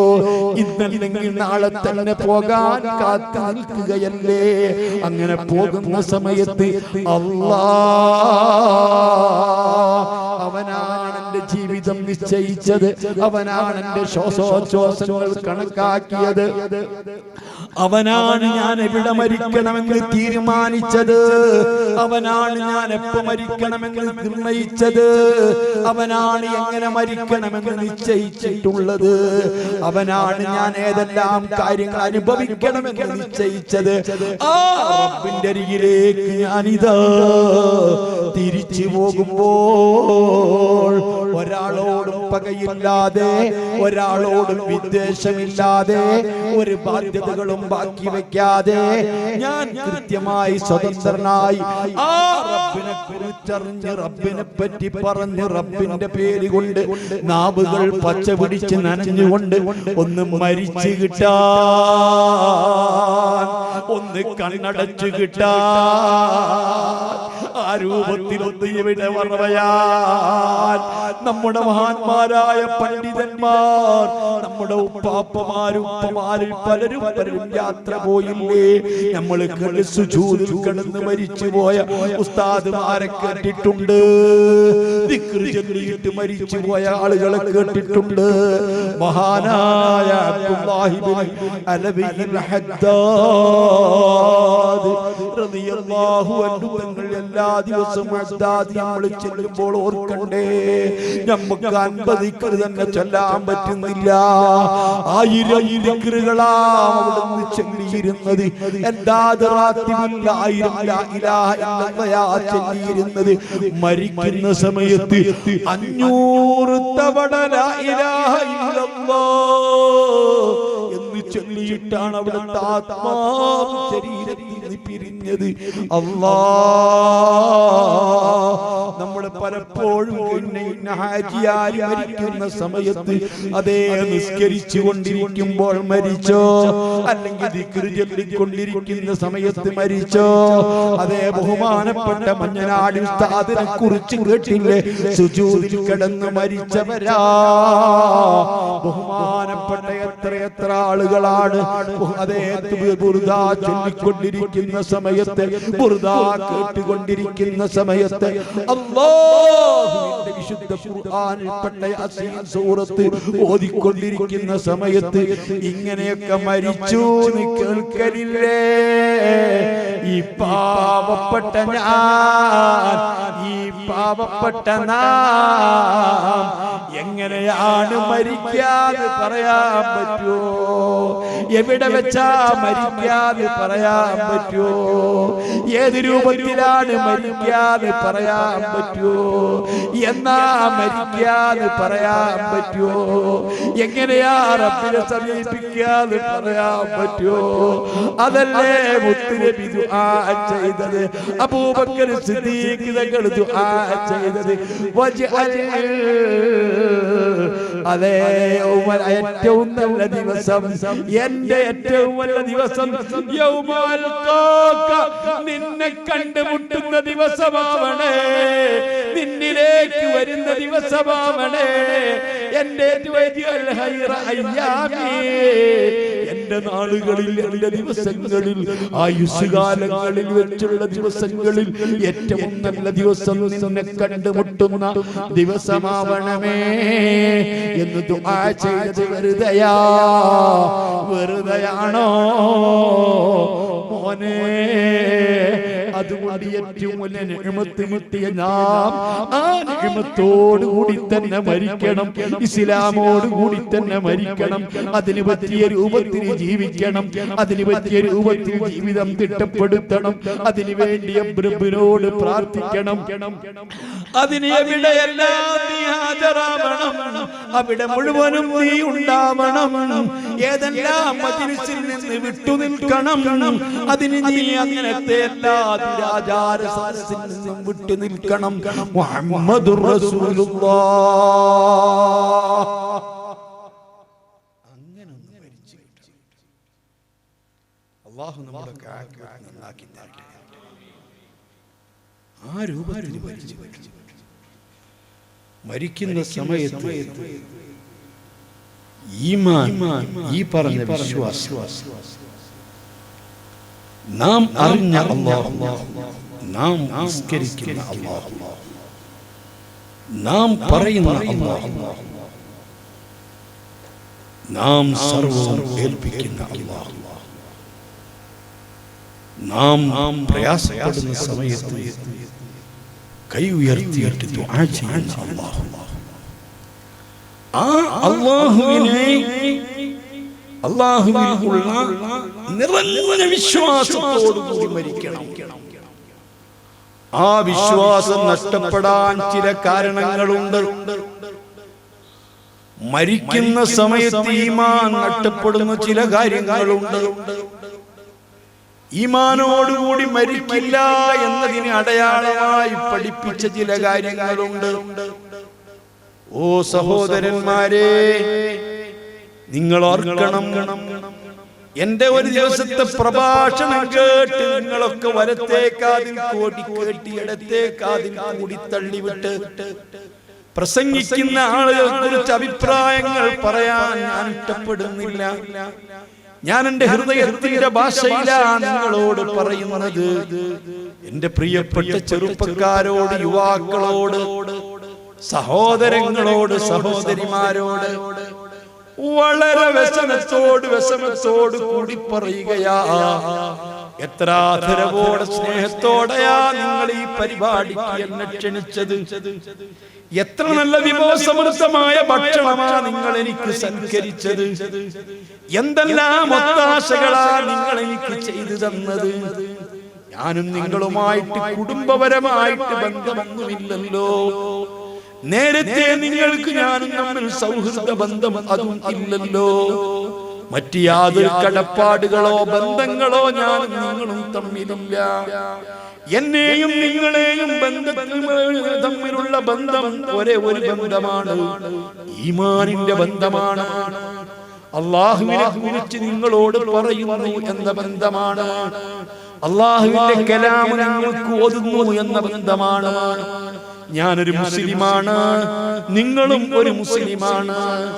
ഞാനും ഒരു പ്രവാചകർ, മുത്തുനബിയുടെ അനുയായിയാണ്. നിങ്ങളും ആ മുത്തുനബിന്റെ അനുയായിയാണ്. ഞാനും നിങ്ങളും ഒരേ ഖിബലയിലേക്ക് തിരിഞ്ഞു നിസ്കരിക്കുന്നവരാ. ഞാനും നിങ്ങളും ഒരേ അല്ലാഹുവിനോട് ദുആ ചെയ്യുന്നവരാ. ഞാനും നിങ്ങളും ഒരേ ഖുർആൻ പാരായണം ചെയ്യുന്നവരാ. അതല്ലേ ഞാനും നിങ്ങളും തമ്മിലുള്ള ബന്ധമുള്ളൂ. ഈ ബന്ധത്തിന് എന്തുമാത്രം സ്ഥാനം കൽപ്പിച്ചവരാണ് നിങ്ങൾ. അല്ലാഹു നിങ്ങൾക്ക് അർഹമായ പ്രതിഫലം തരട്ടെ. ആ ഒരൊറ്റ ബന്ധം മുൻനിർത്തി ഞാൻ നിങ്ങളോട് പറയുന്നു, മോനെ, എനിക്കും നിങ്ങൾക്കും നാളെയും ഇതുപോലെ ബന്ധമുണ്ടാവണം. ഉറപ്പല്ലേ? ആഖിറത്തിൽ ഞാനും നിങ്ങളും കണ്ടുമുട്ടുമെന്ന് ഉറപ്പല്ലേ? ആഖിറത്തിൽ കണ്ടുമുട്ടുന്നത് കൊണ്ടാണ് ദുനിയാവിൽ ഞാനും നിങ്ങളും കണ്ടുമുട്ടിയത്. ആഖിറത്തിൽ നമ്മൾ കണ്ടുമുട്ടുകയില്ലെങ്കിൽ ദുനിയാവിൽ നമ്മൾ കണ്ടുമുട്ടുകയില്ലായിരുന്നു. ദുനിയാവിൽ നമ്മൾ പരിചയപ്പെടുകയില്ലായിരുന്നു. ദുനിയാവിൽ നമ്മൾ പരസ്പരം അങ്ങനെ സ്നേഹിക്കുകയില്ലായിരുന്നു. ദുനിയാവിൽ നമ്മൾ സ്നേഹിച്ചതും നമ്മൾ ബന്ധപ്പെട്ടതും നമ്മൾ കണ്ടുമുട്ടിയതും നാളെ ആഖിറത്തിൽ കണ്ടുമുട്ടുമെന്നത് കൊണ്ട് മാത്രമാണ്. എന്നാൽ നിങ്ങളോട് ഞാൻ പറയുന്നു, മോനെ, മരിക്കുന്ന സമയത്ത് ഈമാൻ നഷ്ടപ്പെടാൻ ഹേതുകമാകുന്ന കാര്യങ്ങളിൽപ്പെട്ടൊരു കാര്യമാണ് അല്ലാഹുവിന്റെ പേര് കേൾക്കുമ്പോൾ, മോനെ, വാങ്ക് കേൾക്കുന്ന സമയത്ത് ഏറ്റവും കൂടുതൽ വാങ്കുകളിൽ പറയുന്ന പേര് അല്ലാഹുവിന്റെ പേരാണ്. വാങ്കിന്റെ കെലിമത്തുകൾ ഏതെടുത്ത് പരിശോധിച്ചാലും അല്ലാഹു എന്ന കെലിമത്ത് അതിലുണ്ട്, അല്ലാഹു എന്ന പദം അതിലുണ്ട്. ഹയ്യാലൽ സ്വലാഹ്, ഹയ്യാലൽ ഫലാഹ്, ഈ രണ്ട് കെലിമത്തുകൾ മാറ്റി നിർത്തിയാല് എല്ലാ കെലിമത്തിനുമുള്ള പേരാണ് അല്ലാഹ്. ഏറ്റവും കൂടുതൽ അല്ലാഹുവിനെ വിളിക്കപ്പെടുന്ന പേരാ, അല്ലാഹുവിനെ പറ്റി പറയപ്പെടുന്നതാണ് വാങ്ക്. ഈ വാങ്ക് വിളിക്കുന്ന സമയത്ത് അതിന് ശബ്ദകോലാഹലങ്ങൾ ഉണ്ടാക്കി, വാങ്ക് വിളിക്കുന്ന സമയത്ത് മൗനം ദീക്ഷിക്കാതെ, അതിന് ഇജാബത്ത് കൊടുക്കാതെ, വാങ്ക് വിളിക്കുന്ന സമയത്ത് സംസാരിക്കുന്ന ഒരു മനുഷ്യനാണെങ്കിൽ അവന് മരിക്കുന്ന സമയത്ത് ഈമാനോടുകൂടി മരിക്കുകയില്ല. അവന്റെ നാവ് പെടപെടയ്ക്കുന്നതാ അല്ലാഹ് എന്ന് പറയാൻ കഴിയില്ല. അവന്റെ നാവാസമയത്ത് പെടപെടയ്ക്കുമെന്ന് അല്ലാഹുവിന്റെ റസൂൽ പറഞ്ഞിട്ടുണ്ട്. അതുകൊണ്ട് ഞാൻ എന്റെ പ്രിയപ്പെട്ട മുഅ്മിനീങ്ങളോട്, ഉമ്മമാരോട്, സഹോദരിമാരോട്, വാങ്ക് വിളിക്കുന്ന സമയത്ത് സംസാരിക്കരുത്, വാങ്ക് വിളിക്കുന്ന സമയത്ത് മൊബൈൽ അറ്റൻഡ് ചെയ്യരുത്, വാങ്ക് വിളിക്കുന്ന സമയത്ത് മറ്റ് ഏർപ്പാടുകളിലൊന്നും മുഴുകരുത്. എല്ലാം നിർത്തിവെച്ച് വളരെ അറ്റൻഷനായി, വളരെ ഭവ്യതയോടുകൂടി ആ വാങ്കിന് ഇജാബത്ത് കൊടുക്കണം. വാങ്കിന് ഇജാബത്ത് ചെയ്യുന്നില്ലെങ്കിൽ തന്നെ വാങ്ക് കൊടുക്കുന്ന സമയത്ത് സംസാരിക്കരുത്, ശബ്ദകോലാഹലങ്ങൾ ഉണ്ടാക്കരുത്. ഒരു മുസ്ലിമായ മനുഷ്യൻ പഠിക്കേണ്ട ഒന്നാമത്തെ പാഠമാണത്. ഞാൻ ചോദിക്കുന്നു, ഇന്ന് നമുക്ക് അങ്ങനെ വല്ല ചിന്തയുണ്ടോ? വാങ്ക് വിളി കേൾക്കുന്ന സമയത്ത് സംസാരിക്കുന്നു, പ്രസംഗിക്കുന്നവർ പ്രസംഗിക്കുന്നു, സംസാരിക്കുന്നവർ സംസാരിക്കുന്നു, മൊബൈലിൽ അറ്റൻഡ് ചെയ്യുന്നവർ അറ്റൻഡ് ചെയ്യുന്നു, എന്തെങ്കിലുമൊക്കെ ചെയ്തുകൊണ്ടിരിക്കുന്നവർ അത് തുടർന്നുകൊണ്ടിരിക്കുന്നു. ചെയ്യല്ല മോനെ, ഇമാമിങ്ങൾ എത്രയാ സൂക്ഷ്മതയോടുകൂടി പറഞ്ഞത്. വാങ്ക് കൊടുക്കുന്നത് കേട്ടുകൊണ്ട് ഒരാള് നിസ്കാരത്തിലേക്ക് നിൽക്കരുത്. വാങ്ക് വിളി കേൾക്കുന്ന സമയത്ത് ഒരാൾ വിശുദ്ധ ഖുർആൻ ഓതരുത്. വാങ്ക് വിളിക്കുന്ന സമയത്ത് ഒരാൾ വുളുവെടുക്കാൻ തുടങ്ങരുത്. വുളുവെടുത്തുകൊണ്ടിരിക്കുന്നവൻ നിർത്തിവെക്കേണ്ടതില്ല, നിസ്കരിക്കുന്നവൻ നിസ്കാരം കഴിച്ചു പോരേണ്ടതില്ല. അതേ സമയത്ത് വാങ്ക് കേട്ടുകൊണ്ട് നിസ്കാരത്തിലേക്ക് നിൽക്കരുത്. വാങ്ക് കേട്ടുകൊണ്ട് വുളുവെടുക്കാൻ തുടങ്ങരുത്. വാങ്ക് കേട്ടുകൊണ്ട് ബാത്റൂമിലേക്ക് കടക്കരുത്. വാങ്ക് കേട്ടുകൊണ്ട് ഇജാബത്ത് ചെയ്യാതെ ആ വാങ്ക് കൊടുത്ത് തീരുന്നത് വരെ മറ്റൊരു കാര്യത്തിലും നമ്മൾ പ്രവേശിക്കരുത്. അത് ഈമാനിനെ ബാധിക്കുന്ന കാര്യമാണ്. നമുക്കോ തോന്നും നിസ്സാരമായ പ്രശ്നമാണ്, ചെയ്യല്ല. മഹാനായ അബൂൽ ഹസൻ ശാദുലി റളിയല്ലാഹു അൻഹുവിനോട് ഒരു ചെറുപ്പക്കാരൻ വന്ന് ചോദിച്ചു, തങ്ങളെ, എനിക്കൊന്ന് നന്നാവണമെന്നുണ്ട്, എനിക്ക് നന്നായി ജീവിക്കണമെന്നുണ്ട്, അതിന് കൂടുതൽ കൈമാനുകളൊന്നും എനിക്ക് സാധ്യമല്ല. ഞാൻ ഇപ്പോഴുള്ള അവസ്ഥയിൽ നിന്ന് നന്നായി ഈമാൻ സലാമത്തായിട്ട് ജീവിക്കണം. മരിക്കുന്ന സമയത്ത് ഈമാനോടുകൂടി മരിക്കണം. അതിനെന്താ നിങ്ങൾക്ക് നിർദ്ദേശിക്കാനുള്ളത്? ബഹുമാനപ്പെട്ട അബൂൽ ഹസൻ ശാദുലി പറഞ്ഞത്, മോനെ, ഏത് ഏതൊരു സമയത്ത് വാങ്ക് കേൾക്കുമ്പോഴും ആ വാങ്കിന് നീ ഇജാബത്ത് ചെയ്യണം. വാങ്ക് വിളിച്ചവണ്ണം നിസ്കരിക്കണം എന്നാണ് പറഞ്ഞിരുന്നതെങ്കിൽ നമ്മിൽ പലർക്കും അത് സാധിക്കുമായിരുന്നില്ല. നിസ്കരിച്ച് ശീലമില്ലാത്തവർക്ക് സാധിക്കുകയില്ല, അല്ലെങ്കിൽ എപ്പോഴും അത് സാധിച്ചെന്ന് വരില്ല. പക്ഷേ 1 മിനിറ്റോ 2 മിനിറ്റോ മാക്സിമം 5 മിനിറ്റോ നീണ്ടു നിൽക്കുന്ന വാങ്ക്, ആ വാങ്ക് കേൾക്കുന്നത് വരെ നീ ഒന്നും പറയരുത്, സംസാരിക്കരുത്, മറ്റ് പ്രവർത്തികളിൽ ഏർപ്പെടരുത്. ആ വാങ്കിന് നീ ഇജാബത്ത് ചെയ്യണം. രണ്ടാമത്തെ കാര്യം, ഇന്നാ അൻസൽനാഹു ഫീ ലൈലത്തിൽ ഖദ്ർ വമാ അദ്റാക മാ ലൈലത്തുൽ ഖദ്ർ. ഈ സൂറത്ത് നീ പരമാവധി പാരായണം ചെയ്യണം. ഒരു എടുത്താൽ 2 കൈയും കണ്ണും മേൽപോട്ട് ഉയർത്തിയിട്ട് ദുആ ചെയ്തതിനു ശേഷം ഇന്നാ അൻസൽനാഹു സൂറത്ത് 3 പ്രാവശ്യം ഓതണം. ഇങ്ങനെ ഏറ്റവും കൂടുതലായിട്ട് ഈ സൂറത്ത് ഓതണം. ഈ 2 കാര്യം നീ പതിവാക്കിയാൽ മരിക്കുന്ന സമയത്ത് ഈമാനോടെ മരിക്കും, അഥവാ ഈമാനോടുകൂടി മരിക്കുമെന്നവർക്ക് മാത്രമേ ഇത് പതിവാക്കാൻ സാധിക്കുകയുള്ളൂ, ഇത് കൊണ്ട് നടക്കാൻ സാധിക്കുകയുള്ളൂ. ഈമാൻ നഷ്ടപ്പെടുന്ന പണിയെടുക്കരുത് എന്ന് ഞാൻ ഒന്നാമതായി നിങ്ങളോട് ഓർമ്മപ്പെടുത്തും. രണ്ടാമത്തൊരു കാര്യം, ഖുർആൻ ഓതുന്നത് കേൾക്കുമ്പോൾ വഇദാ ഖുരിഅൽ ഖുർആനു ഫസ്തമിഉ ലഹു വഅൻസിതു ലഅല്ലകും തുർഹമൂൻ. അല്ലാഹുവിന്റെ ഖുർആൻ ഓതുന്നത് കേട്ടാൽ നിങ്ങൾ മിണ്ടാതിരിക്കണം, അത് ശ്രദ്ധിച്ചു കേൾക്കണം. ഖുർആൻ കേൾക്കുന്ന സ്ഥലത്ത് വെച്ച് നിങ്ങൾ അതേ ശബ്ദകോലാഹലങ്ങൾ ഉണ്ടാക്കരുത്, അവിടുന്ന് സംസാരിക്കരുത്. വിശുദ്ധ ഖുർആൻ ഓതിക്കൊണ്ടിരിക്കുമ്പോൾ മൊബൈൽ ബെല്ലടിച്ചാൽ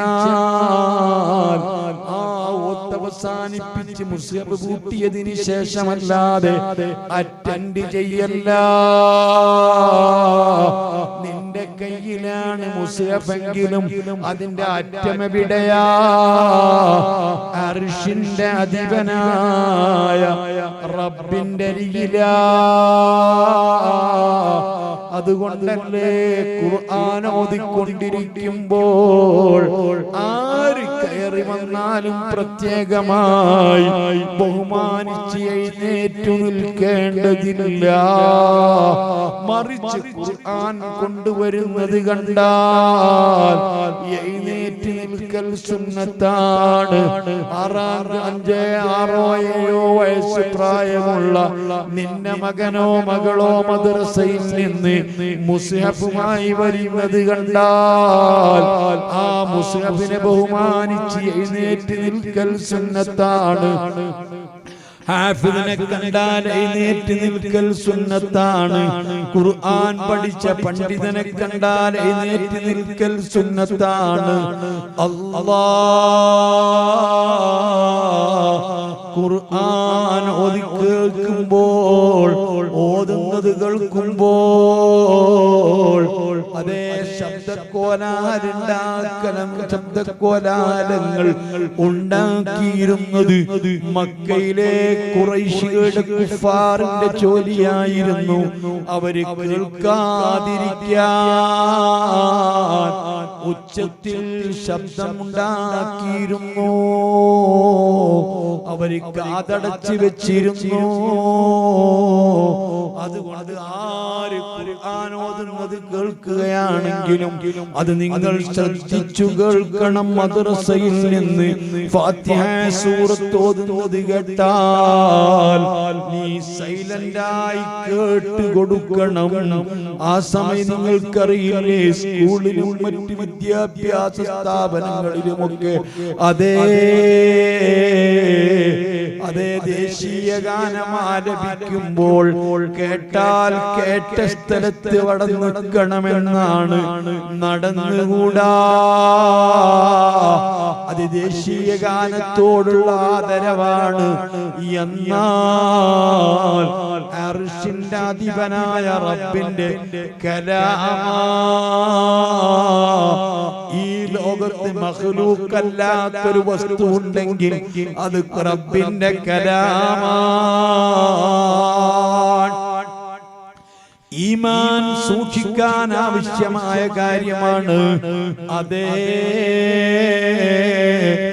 മറ്റൊരു കാര്യമാണ്, ഞാൻ എന്റെ ചെറുപ്പക്കാരോട്, യുവാക്കളോട്, 13, 14, 15, 18, 20, 25 വയസ്സുള്ള കൗമാരപ്രായമുള്ള കുട്ടികൾ മുതൽക്ക് യുവാക്കൾ വരെ, ബാല്യക്കാർ വരെ എല്ലാവരോടും പറയുന്നു, ഒരു നല്ല കാര്യം ഒരാൾ ഉപദേശിക്കുമ്പോൾ, നന്മ കൽപ്പിക്കുമ്പോൾ, തിന്മ വിരോധിക്കുമ്പോൾ അതിനെതിരെ വിരലനക്കല്ല, വായമേൽ കൈവയ്ക്കല്ല, എന്നെ ഉപദേശിക്കണ്ട, നീ നിന്റെ പണി നോക്കടാ. ഈ വാക്ക് പറഞ്ഞാൽ അവന്റെ ഈമാൻ പിഴച്ചുപോയി. മരിക്കുന്ന സമയത്ത് ഈമാനോടെ മരിക്കില്ല. ഉൾക്കൊള്ളാൻ നിന്നെ കൊണ്ട് പറ്റിയില്ലെങ്കിലും, സ്വീകരിക്കാൻ നിനക്ക് കഴിഞ്ഞില്ലെങ്കിലും, മോനെ, നന്മ ഉപദേശിക്കുന്നവരെ, തിന്മ തടയുന്നവരെ അവരുടെ വായ്മേൽ കൈവച്ചുകൊണ്ട് തടഞ്ഞുകൂടാ. ഇന്നതല്ലേ കേൾക്കാനുള്ളത്. ഒരു ഉസ്താദ് വഅദ് പറഞ്ഞാൽ, മുതിർന്നവര് പറഞ്ഞാൽ, പള്ളിയിലെ ഖതീബ് പറഞ്ഞാൽ, ആദരിക്കപ്പെടുന്ന കുടുംബത്തിലെ കാരണവര് പറഞ്ഞാൽ,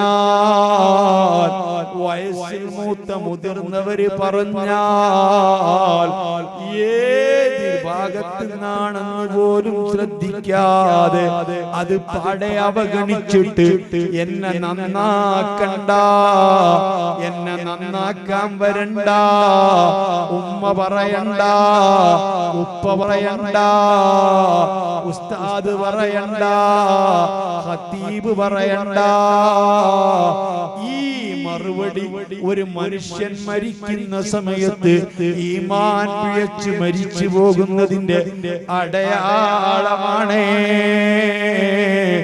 നിസ്സാരമല്ല, നിസ്സാരമായ കാര്യമല്ല. ഇന്ന് ഒട്ടുമിക്ക ആളുകൾക്കുമുള്ള സ്വഭാവമാണ്. ഞാൻ എന്റെ പ്രിയപ്പെട്ട പ്രവർത്തകന്മാരോട്, സഹോദരങ്ങളോട്, എന്റെ ഏറ്റവും പ്രിയപ്പെട്ട കുട്ടികളോട്, കൗമാരപ്രായക്കാരോട്, അവർക്കറിയില്ലല്ലോ, അവർക്ക് ഇത്തരം കാര്യങ്ങൾ കേൾക്കാൻ അവസരം കിട്ടിയിട്ടുണ്ടാവില്ല. അല്ലെങ്കിൽ എപ്പോഴെങ്കിലും ഒന്നല്ലേ കേൾക്കുന്നത്. സാധാരണ ഇടക്കിടക്ക് കേൾക്കാൻ കഴിയുന്നില്ലല്ലോ, കേൾക്കാൻ അവർ നിൽക്കുന്നില്ലല്ലോ.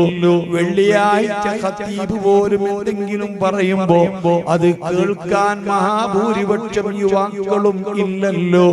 5 വഖത്ത് പള്ളിയിൽ വരെ കൃത്യമായി നിസ്കാരത്തിന് വരുന്ന, കള്ള് കുടിക്കാത്ത, ലഹരി ഉപയോഗിക്കാത്ത, നല്ല നടപ്പിൽ ജീവിക്കുന്ന ഏതാനും വിരലിലെണ്ണാവുന്ന ആളുകളല്ലേ ഇതുപോലത്തെ വഅദുകളും പ്രസംഗങ്ങളും ഒക്കെ കേൾക്കുന്നുള്ളൂ. അതേ സമയത്ത് കേൾക്കേണ്ടവരും അറിയേണ്ടവരുമായ മഹാഭൂരിപക്ഷം ഇതൊന്നും ശ്രദ്ധിക്കുന്നില്ല.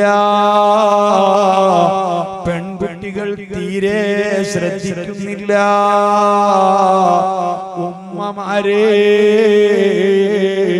അതുകൊണ്ടാണ് ഞാൻ പറയുന്നത്, അല്ലാഹ് നിങ്ങൾക്ക് കേൾക്കണോ, അല്ലാഹ് അല്ലാഹുവിന്റെ റസൂൽ പറയുന്നു നിഅ്മർ റജുലു ഖുറൈമുൽ ഉസൈദി മഹാനായ ഖുറൈമുൽ ഉസൈദി റളിയല്ലാഹു അൻഹു വളരെ നല്ല മനുഷ്യനാണ്, നല്ല വ്യക്തിയാണ്.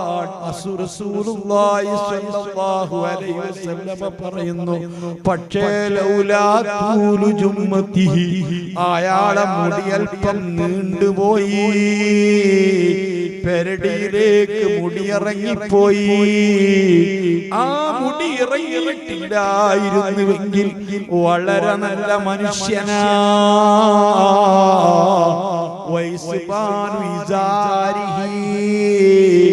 അദ്ദേഹത്തിന്റെ അരയുടുപ്പ്, അദ്ദേഹം ധരിച്ചിരിക്കുന്ന ഉടുമുണ്ട്, അല്ലെങ്കിൽ അദ്ദേഹം ധരിച്ചിരിക്കുന്ന പാന്റ്, അത് നെരിയാണിക്ക് താഴെ ഇറങ്ങിപ്പോയി. ഇത് രണ്ടും ഇല്ലായിരുന്നുവെങ്കിൽ വളരെ നല്ല മനുഷ്യനായിരുന്നു. സുബ്ഹാനല്ലാഹ്. പെരടിയിലേക്ക് മുടിയിറക്കുന്നത് വളരെ മോശമാണ്. ഹബീബ് തങ്ങൾ വിലക്കിയതാണ്. അതേ മുടി, തലമുടി പല രൂപത്തിലായി മുറിക്കുന്നത് വളരെ മോശമാണ്. കുരിശുയുദ്ധം നടക്കുമ്പോൾ ക്രിസ്ത്യാനികളായ പട്ടാളക്കാരെയും മുസ്ലിം പട്ടാളക്കാരെയും തിരിച്ചറിഞ്ഞിരുന്നത് അവരെ മുടി നിർത്തിയതാ. കുരിശുപട അവരെ മുന്നിലെ മുടിയൊക്കെ മുൻഭാഗം വളരെ ക്രോപ്പാക്കി നിർത്തി, അതേ പിറകിലൊക്കെ നന്നായി ചെത്തി മിനുക്കി ഈ രൂപത്തിൽ മുടി മുറിച്ചതാ. അവരെ തിരിച്ചറിയാനുണ്ടായിരുന്ന അടയാളം മുസ്ലിമീങ്ങൾ തകരല്ല, യുവാക്കള് തകരല്ല, നശിച്ചു പോകല്ല. എത്രയെത്ര ആളുകളുണ്ട് അതാ 10-18 വയസ്സാകുമ്പോഴേക്ക് തന്നെ മുടിയൊക്കെ നരച്ചു പോകുന്നവരില്ലേ, കൊഴിഞ്ഞു പോകുന്നവരില്ലേ, പലതരത്തിൽ തലവേദനയുള്ളവരില്ലേ. അല്ലാഹു സുബ്ഹാനഹു വ തആല സൗന്ദര്യമായിട്ട് മുടി തന്നിട്ട് ആ റബ്ബിന് ഇഷ്ടപ്പെടാത്ത രൂപത്തിൽ റബ്ബിന്റെ ഹബീബ് മുത്തുനബി പഠിപ്പിച്ചതിന് വിപരീതമായി മുടി മറിക്കുന്ന, മുടി വളർത്തുന്ന, മുടി വെട്ടുന്ന ചെറുപ്പക്കാരെ, നിങ്ങൾക്കെന്താ മുത്തുനബിയോട് ഇത്ര വലിയ വിരോധം? നിങ്ങൾക്കെന്താ തങ്ങളോട് ഇത്ര വലിയ ദേഷ്യം? നിങ്ങൾക്കെന്താ തങ്ങളോട് ഇത്ര വലിയ എതിർപ്പ്? ഹബീബ് സല്ലല്ലാഹു അലൈഹി വസല്ലമ തങ്ങളല്ലേ നമുക്ക് രക്ഷപ്പെടാൻ, നമുക്ക് വേണ്ടി ഒന്ന് കരയാൻ, നമുക്ക് വേണ്ടി ശഫാഅത്ത് ചെയ്യാൻ, നന്മയും തിന്മയും തൂക്കുന്ന തുലാസിന്റെ അരിയിൽ അണുമണി തൂക്കം തിന്മ കൂടുതലായി നന്മ കുറഞ്ഞു പോയി. സഖിയ ഫുലാൻ അതേ പരാജയപ്പെട്ടു. അത് നബിയെ കൊണ്ട് വിശ്വസിച്ചിരിക്കുന്ന മുഅ്മിനീങ്ങളെ കഥയാണ്. അവർക്കാണ് ഇങ്ങനെ കൃത്യമായ നന്മയും തിന്മയും തൂക്കലും ഏടുകൊടുക്കലും ഒക്കെയുള്ളത്. മറ്റുള്ളവർക്ക് അങ്ങനെയല്ലല്ലോ, ഇത്തരത്തിലുള്ള വിചാരണയില്ലല്ലോ, ഇത്തരത്തിലുള്ള ഏടുകൊടുക്കലില്ലല്ലോ. നമ്മ ഹബീബായ തങ്ങളെ കൊണ്ട് വിശ്വസിച്ച മുഅ്മിനീങ്ങള്, നന്മയും തിന്മയും പ്രവർത്തിച്ച മുഅ്മിനീങ്ങള്, സുന്നത്ത് ജമാഅത്തിന്റെ പ്രവർത്തകരായ മുഅ്മിനീങ്ങള്, അവർക്കാണ് നന്മയും തിന്മയും തൂക്കപ്പെടുന്നത്.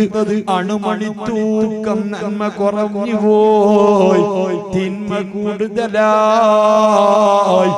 ആ സമയത്ത് തന്നെ തന്നെ വിളിച്ചു പറയപ്പെടുമ്പോൾ രണ്ട് കൈകളും തമ്മിൽ കൂട്ടിക്കുരുക്കിയിട്ട് കഴുത്തിന്റെ താഴ്ഭാഗത്തേക്ക് കുരുക്ക് ചങ്ങലയിട്ട് കെട്ടിപ്പോയി.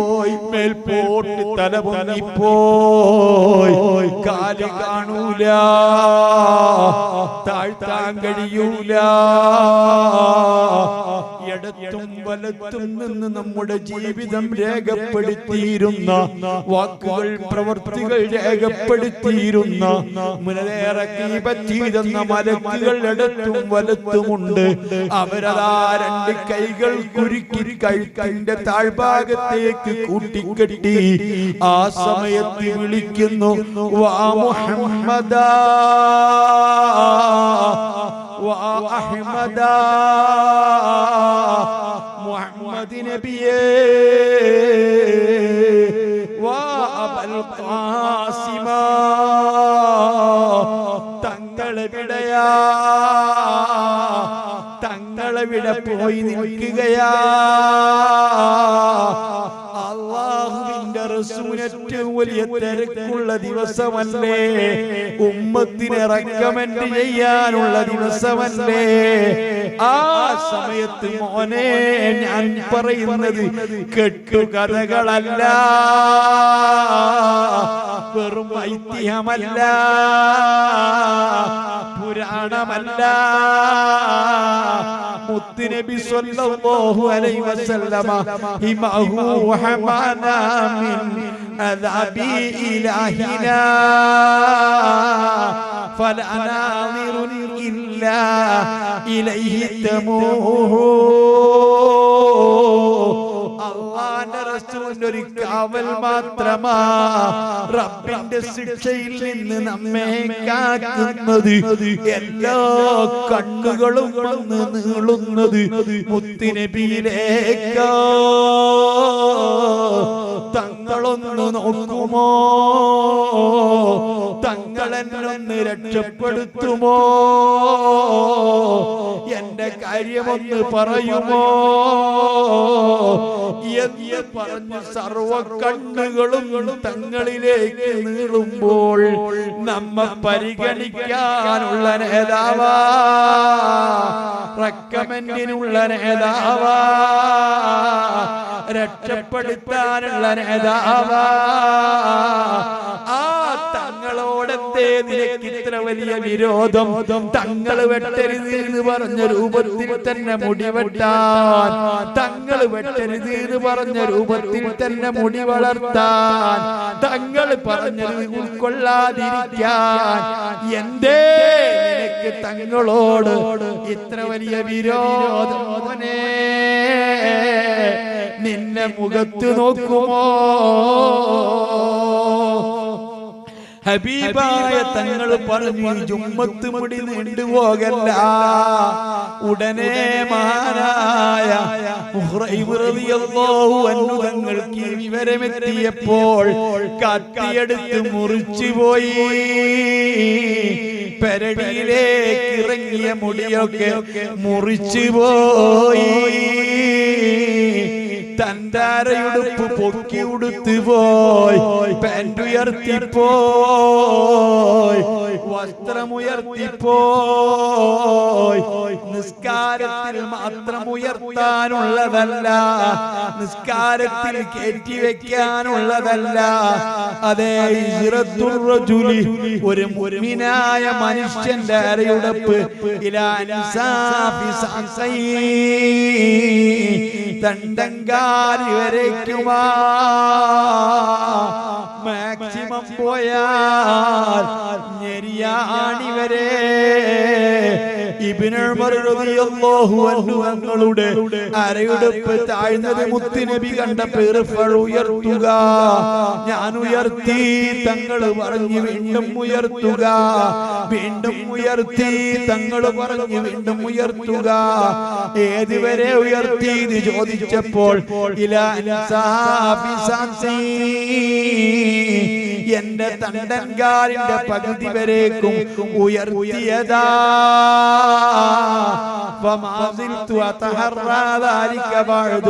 പിന്നെ എല്ലായ്പ്പോഴും ഞാനത് ശ്രദ്ധിച്ചിരുന്നു.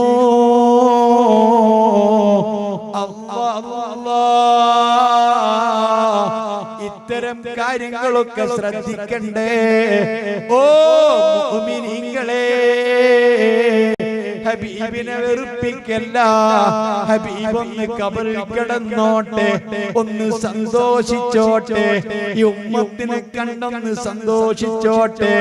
അവിടെ നിന്ന് കരയണ്ട, കരയിപ്പിക്കണ്ട. ഈ ഒരു ചിന്ത എനിക്ക് വേണം, നിങ്ങൾക്ക് വേണം. എന്റെ ഉമ്മമാരെ, അസ്വാദിഖുൽ മസ്ദൂഖ് മുഹമ്മദുർ റസൂലുള്ളാഹ്.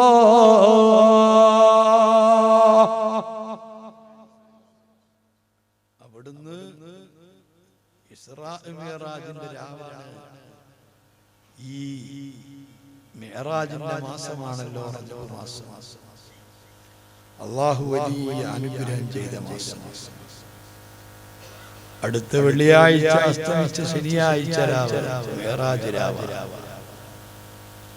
അല്ലാഹുവിന്റെ റസൂൽ സ്വല്ലല്ലാഹു അലൈഹി വസല്ലം തങ്ങൾക്ക് അല്ലാഹു നൽകിയിരിക്കുന്ന അത്ഭുതങ്ങളെ കൂട്ടത്തിൽ ഞാൻ അല്ലാഹുവിന്റെ റസൂലാണ് എന്ന് ആർക്കും ബോധ്യപ്പെടുത്തി കൊടുക്കാൻ പറ്റുന്ന തെളിവുകൾ, ദൃഷ്ടാന്തങ്ങൾ, അടയാളങ്ങൾ ഞാൻ റസൂലാണ് എന്ന് പറയുകയല്ല ചെയ്തത്.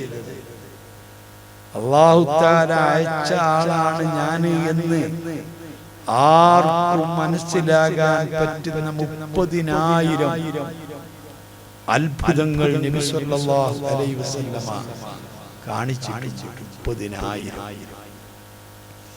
വിശുദ്ധ ഖുർആൻ കൂടാതെ നബി സല്ലല്ലാഹു അലൈഹി വസല്ലമ തങ്ങൾ അല്ലാഹു അയച്ച അല്ലാഹുവിന്റെ പ്രവാചകരാണ് എന്ന് ബോധ്യപ്പെടുത്തുന്ന ഏറ്റവും വലിയ തെളിവ് വിശുദ്ധ ഖുർആനാണ്.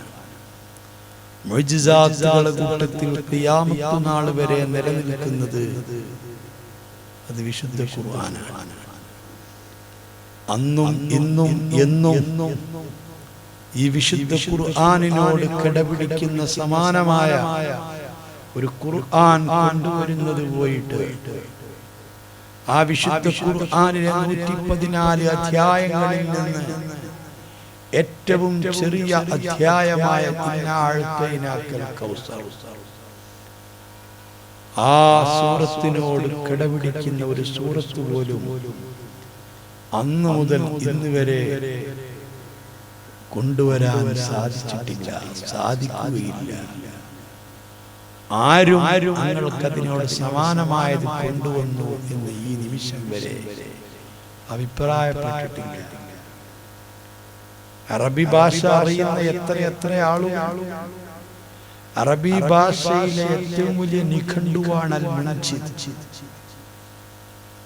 അത് എഴുതിയതൊരു ക്രിസ്ത്യാനിയാണ്. പക്ഷേ അങ്ങനെ എത്ര സാഹിത്യകാരന്മാർ ക്രിസ്ത്യാനികളിലുണ്ട്, ജൂതന്മാരിലുണ്ട്. പക്ഷേ വിശുദ്ധ ഖുർആനിനോട് കടപിടിക്കുന്ന, ഖുർആനിലെ ഒരു സൂറത്തിനോട് കടപിടിക്കുന്ന ഒരു സൂറത്ത് കൊണ്ടുവരാൻ സാധിക്കും, അല്ലെങ്കിൽ കൊണ്ടുവന്നിട്ടുണ്ടെന്ന് ഇന്ന് വരെ ഒരാൾ പറഞ്ഞിട്ടില്ല. അതുപോലെ തന്നെയാണ് നബി സല്ലല്ലാഹു അലൈഹി വസല്ലം തങ്ങളുടെ സ്വഭാവം. ആയിഷ ബിബി റളിയല്ലാഹു അൻഹയോട് ചോദിച്ചു, തങ്ങളുടെ സ്വഭാവം എങ്ങനെയായിരുന്നു? ആയിഷ ബിബി പറഞ്ഞു, കാന ഖുൽഖുൽ ഖുർആൻ, നബിയുടെ സ്വഭാവം ഖുർആനായിരുന്നു എന്ന് പറഞ്ഞാൽ ഖുർആനിനോട് തുല്യമായ, സമാനമായ, കിടപിടിക്കുന്ന ഒരു ഗ്രന്ഥം പോയിട്ട്, ഒരധ്യായം പോയിട്ട്, ഏറ്റവും ചെറിയ അധ്യായമായ ഇന്നാഴ്ത്തൈനാക്കൽ കൗസർ പോലെ ഒരു സൂറത്ത് പോലും കൊണ്ടുവരാൻ ലോകത്തൊരാൾക്കും കഴിഞ്ഞിട്ടില്ല എന്ന് പറഞ്ഞ അതേപോലെയാണ് റസൂലുള്ളാഹി സ്വല്ലല്ലാഹു അലൈഹി വസല്ലം തങ്ങളുടെ സ്വഭാവം. തങ്ങളെ സ്വഭാവത്തോട് കിടപിടിക്കുന്ന ഒരു സ്വഭാവം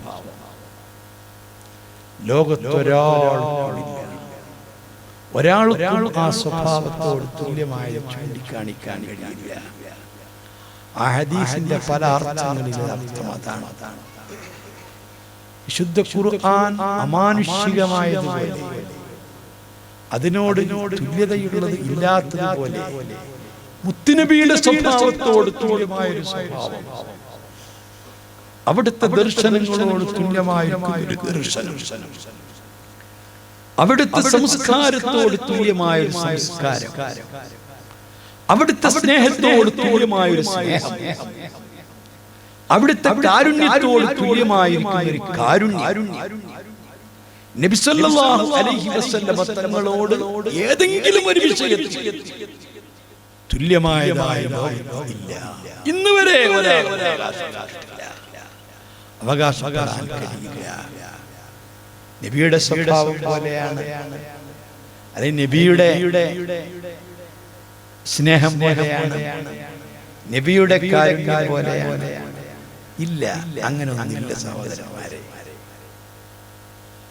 അപ്പോൾ നബി സല്ലല്ലാഹു അലൈഹി വസല്ലമ തങ്ങൾ അല്ലാഹുവിന്റെ റസൂലാണ് എന്ന് വെറും അങ്ങ് പറയുകയല്ല, ആർക്കും ബോധ്യപ്പെടാൻ പറ്റുന്ന രൂപത്തിലുള്ള ദൃഷ്ടാന്തങ്ങൾ അവിടുന്ന് കാണിച്ചിട്ടുണ്ട്.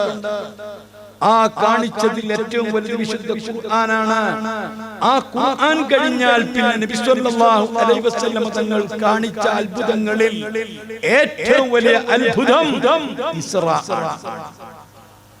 ഇസ്രാ എന്ന് പറഞ്ഞാൽ മക്കയിലെ മസ്ജിദുൽ ഹറാമിൽ നിന്ന് രാത്രിയുടെ കുറഞ്ഞ സമയം കൊണ്ട് ഫലസ്തീനിലെ ജെറൂസലം അഥവാ ബൈത്തുൽ മുഖദ്ദസ് എന്ന പള്ളിയിലേക്ക് രാത്രിയിൽ പ്രയാണം ചെയ്തത്.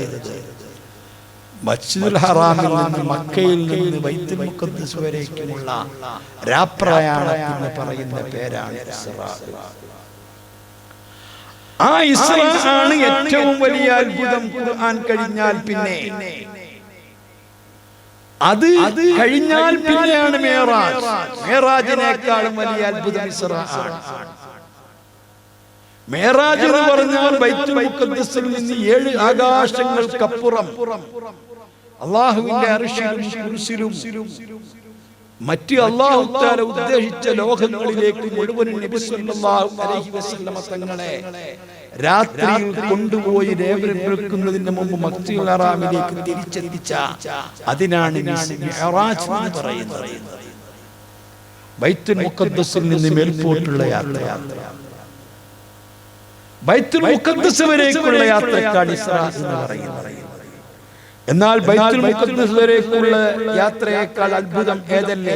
മിഅ്റാജ് അല്ല, അതിന് വലിയ അത്ഭുതം ഇസ്രാ. അതെന്താ? സാധാരണക്കാർക്ക് ഏറ്റവും കൂടുതൽ നബി സല്ലല്ലാഹു അലൈഹി വസല്ലം തങ്ങളുടെ റിസാലത്ത് നബി റസൂലാണ് എന്ന് സാധാരണക്കാർക്ക് ബോധ്യപ്പെടുത്താൻ ഇസ്രായിനോളം അത്ഭുതമുള്ള മറ്റൊന്നില്ല. അതെന്താ? നിങ്ങൾ നന്നായി ശ്രദ്ധിക്കണം. മസ്ജിദുൽ അഖ്സയിൽ നിന്ന് 7 ആകാശങ്ങൾക്കപ്പുറം പോയി, സ്വർഗത്തിൽ പോയി, അർശിന്റെ അടുത്ത് പോയി, കുർസിന്റെ അടുത്ത് പോയി, മലക്കൂത്തിൽ പോയി, ലാഹൂത്തിൽ പോയി, അങ്ങനെ പല ലോകത്തും പോയി. ഞാൻ രാവിലെ തിരിച്ചുവിടെത്തി എന്ന് പറഞ്ഞാൽ കേൾക്കുന്നവർക്ക് എന്താ പറയണ്ടാകുക? പോയില്ല. അവർക്ക് കൂടുതലൊന്നും പറയാനും ചോദിക്കാനും ഇല്ല. കാരണം ഈ കേൾക്കുന്ന ഓഡിയൻസ് അതൊന്നും കണ്ടിട്ടില്ല. ആകാശം കണ്ടിട്ടില്ല, ഭൂമി സ്വർഗം കണ്ടിട്ടില്ല, അർശി കണ്ടിട്ടില്ല, ലാഹൂത്ത് ലോകം കണ്ടിട്ടില്ല, നാസൂത്ത് ലോകം കണ്ടിട്ടില്ല, ജബറൂത്ത് ലോകം കണ്ടിട്ടില്ല. അതൊന്നും ഈ മക്കൾക്കാര് കണ്ടിട്ടില്ല, മനുഷ്യരാരും കണ്ടിട്ടില്ല. അപ്പൊ വിശ്വസിക്കുന്നവർക്ക് വിശ്വസിക്കാം, വിശ്വസിക്കാത്തവർക്ക് വിശ്വസിക്കണ്ട. മറ്റതങ്ങനല്ല.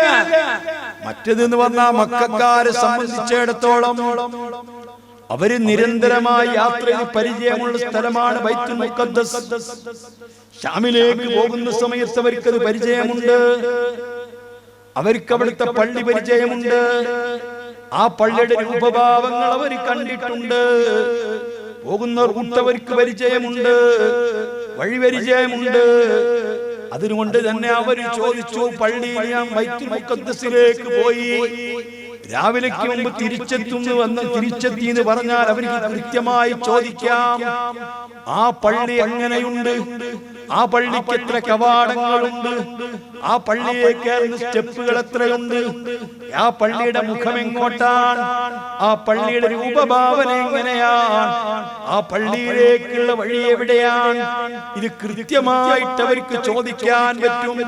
അല്ലാഹുവിന്റെ റസൂല് ഹിജ്ർ ഇസ്മാഈലിൽ ഇരിക്കുമ്പോൾ അവർ വട്ടമിട്ടുകൊണ്ട് മുത്തുനബിയെ ചോദിച്ചതാ,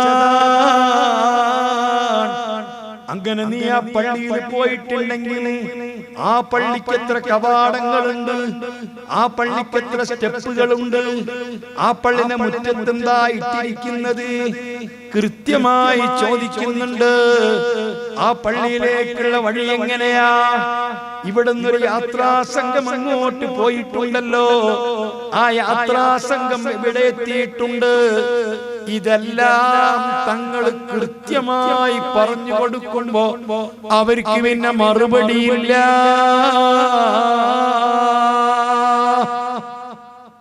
തീർച്ചയാണ് മുത്തുനബി പോയിട്ടുണ്ട് എന്ന് അവർക്ക് ബോധ്യം വരികയാ. അവര് പരിശോധിക്കുന്നു, ഇവിടുന്ന് ഒരു യാത്രാ സംഘം പുറപ്പെട്ടിട്ടുണ്ട്, എവിടെ എത്തിയിട്ടുണ്ട്, അവര് ഇന്നാ മറ്റന്നാൾ രാവിലെ സുബഹിയാകുമ്പോഴേക്ക് ഇവിടെ തിരിച്ചെത്തുന്നതാണ്. അത്രയ്ക്കും കൃത്യമായി തങ്ങളങ്ങ് പറഞ്ഞു കൊടുത്തപ്പോൾ ഹബീബായ തങ്ങളെ വിമർശിച്ചുകൊണ്ട് ചോദിക്കാൻ നിന്ന ആളുകൾ ഇങ്ങനെ ഒളിഞ്ഞൊളിഞ്ഞു പോവുകയാണ്, അവരൊഴിഞ്ഞു പോവുകയാണ്. ചോദിക്കേണ്ടില്ലായിരുന്നു എന്ന് തോന്നുകയാണ്. അതുകൊണ്ട് തന്നെ മക്കക്കാരെ സംബന്ധിച്ചിടത്തോളം അല്ലാഹുവിന്റെ റസൂലിന്റെ റിസാലത്ത് പ്രവാചകത്വം ബോധ്യപ്പെടുത്തി കൊടുക്കാൻ ഇതുപോലെ ഉപകരിച്ച ഒരത്ഭുതമില്ല.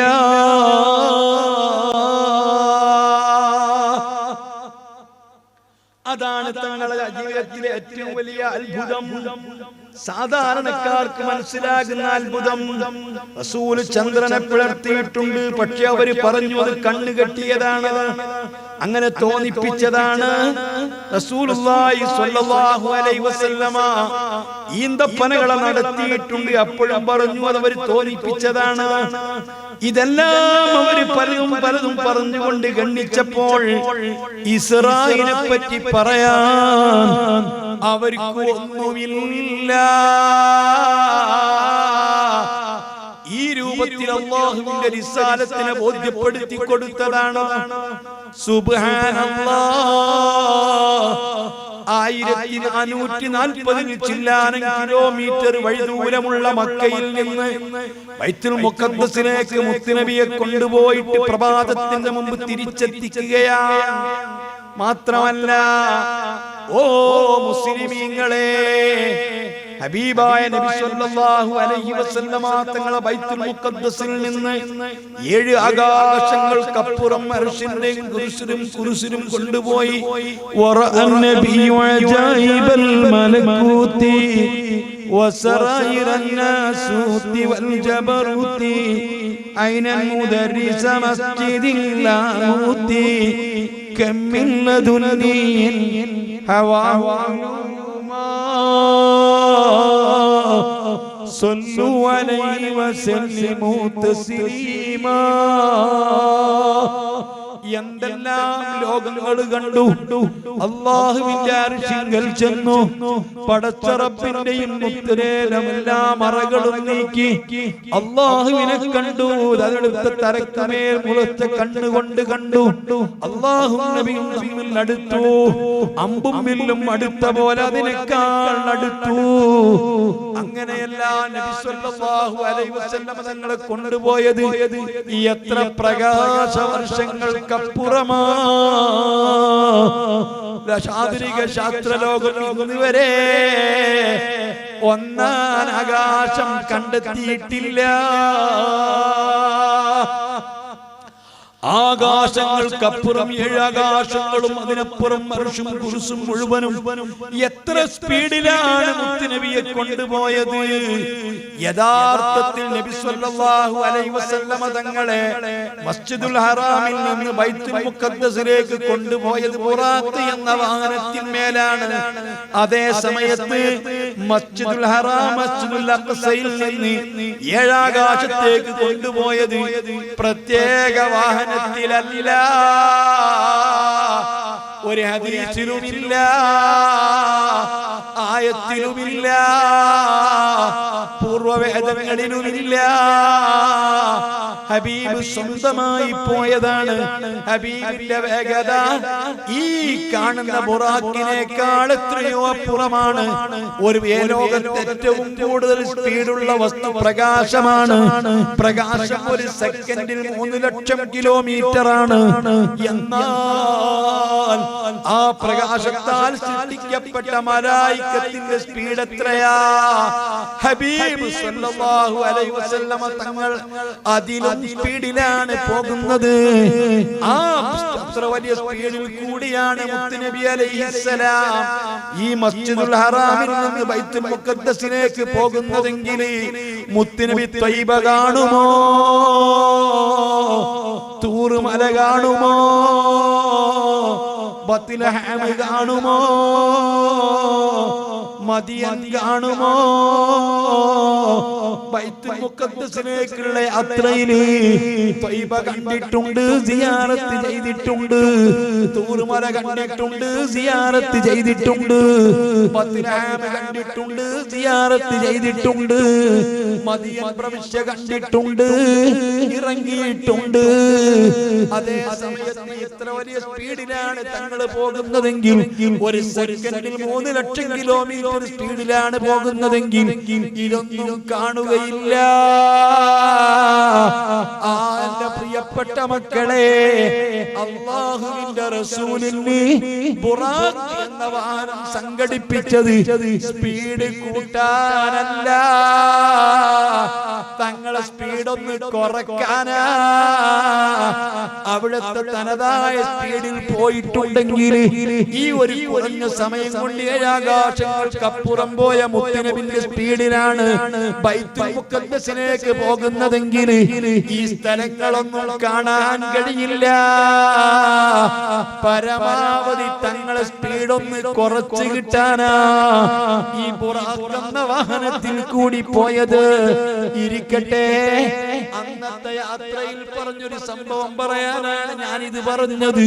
ബഹുമാനപ്പെട്ട ഫാത്തിമ ബീവി റളിയല്ലാഹു അൻഹാ, അലി റളിയല്ലാഹു അൻഹു രണ്ടുപേരും ചെന്നപ്പോൾ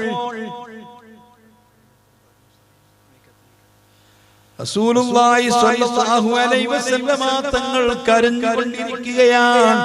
കരഞ്ഞുകൊണ്ടിരിക്കുന്ന റസൂലുള്ളാഹിനോട് ചോദിക്കുന്നു, തൻഫിദാക ബി വ ഉമ്മി യാ റസൂലല്ലാഹ്, കരയുന്നതെന്തിനാ? ബഹുമാനപ്പെട്ട തങ്ങൾ പറഞ്ഞു ഫാത്തിമ ബീവിയോട്, മോളെ,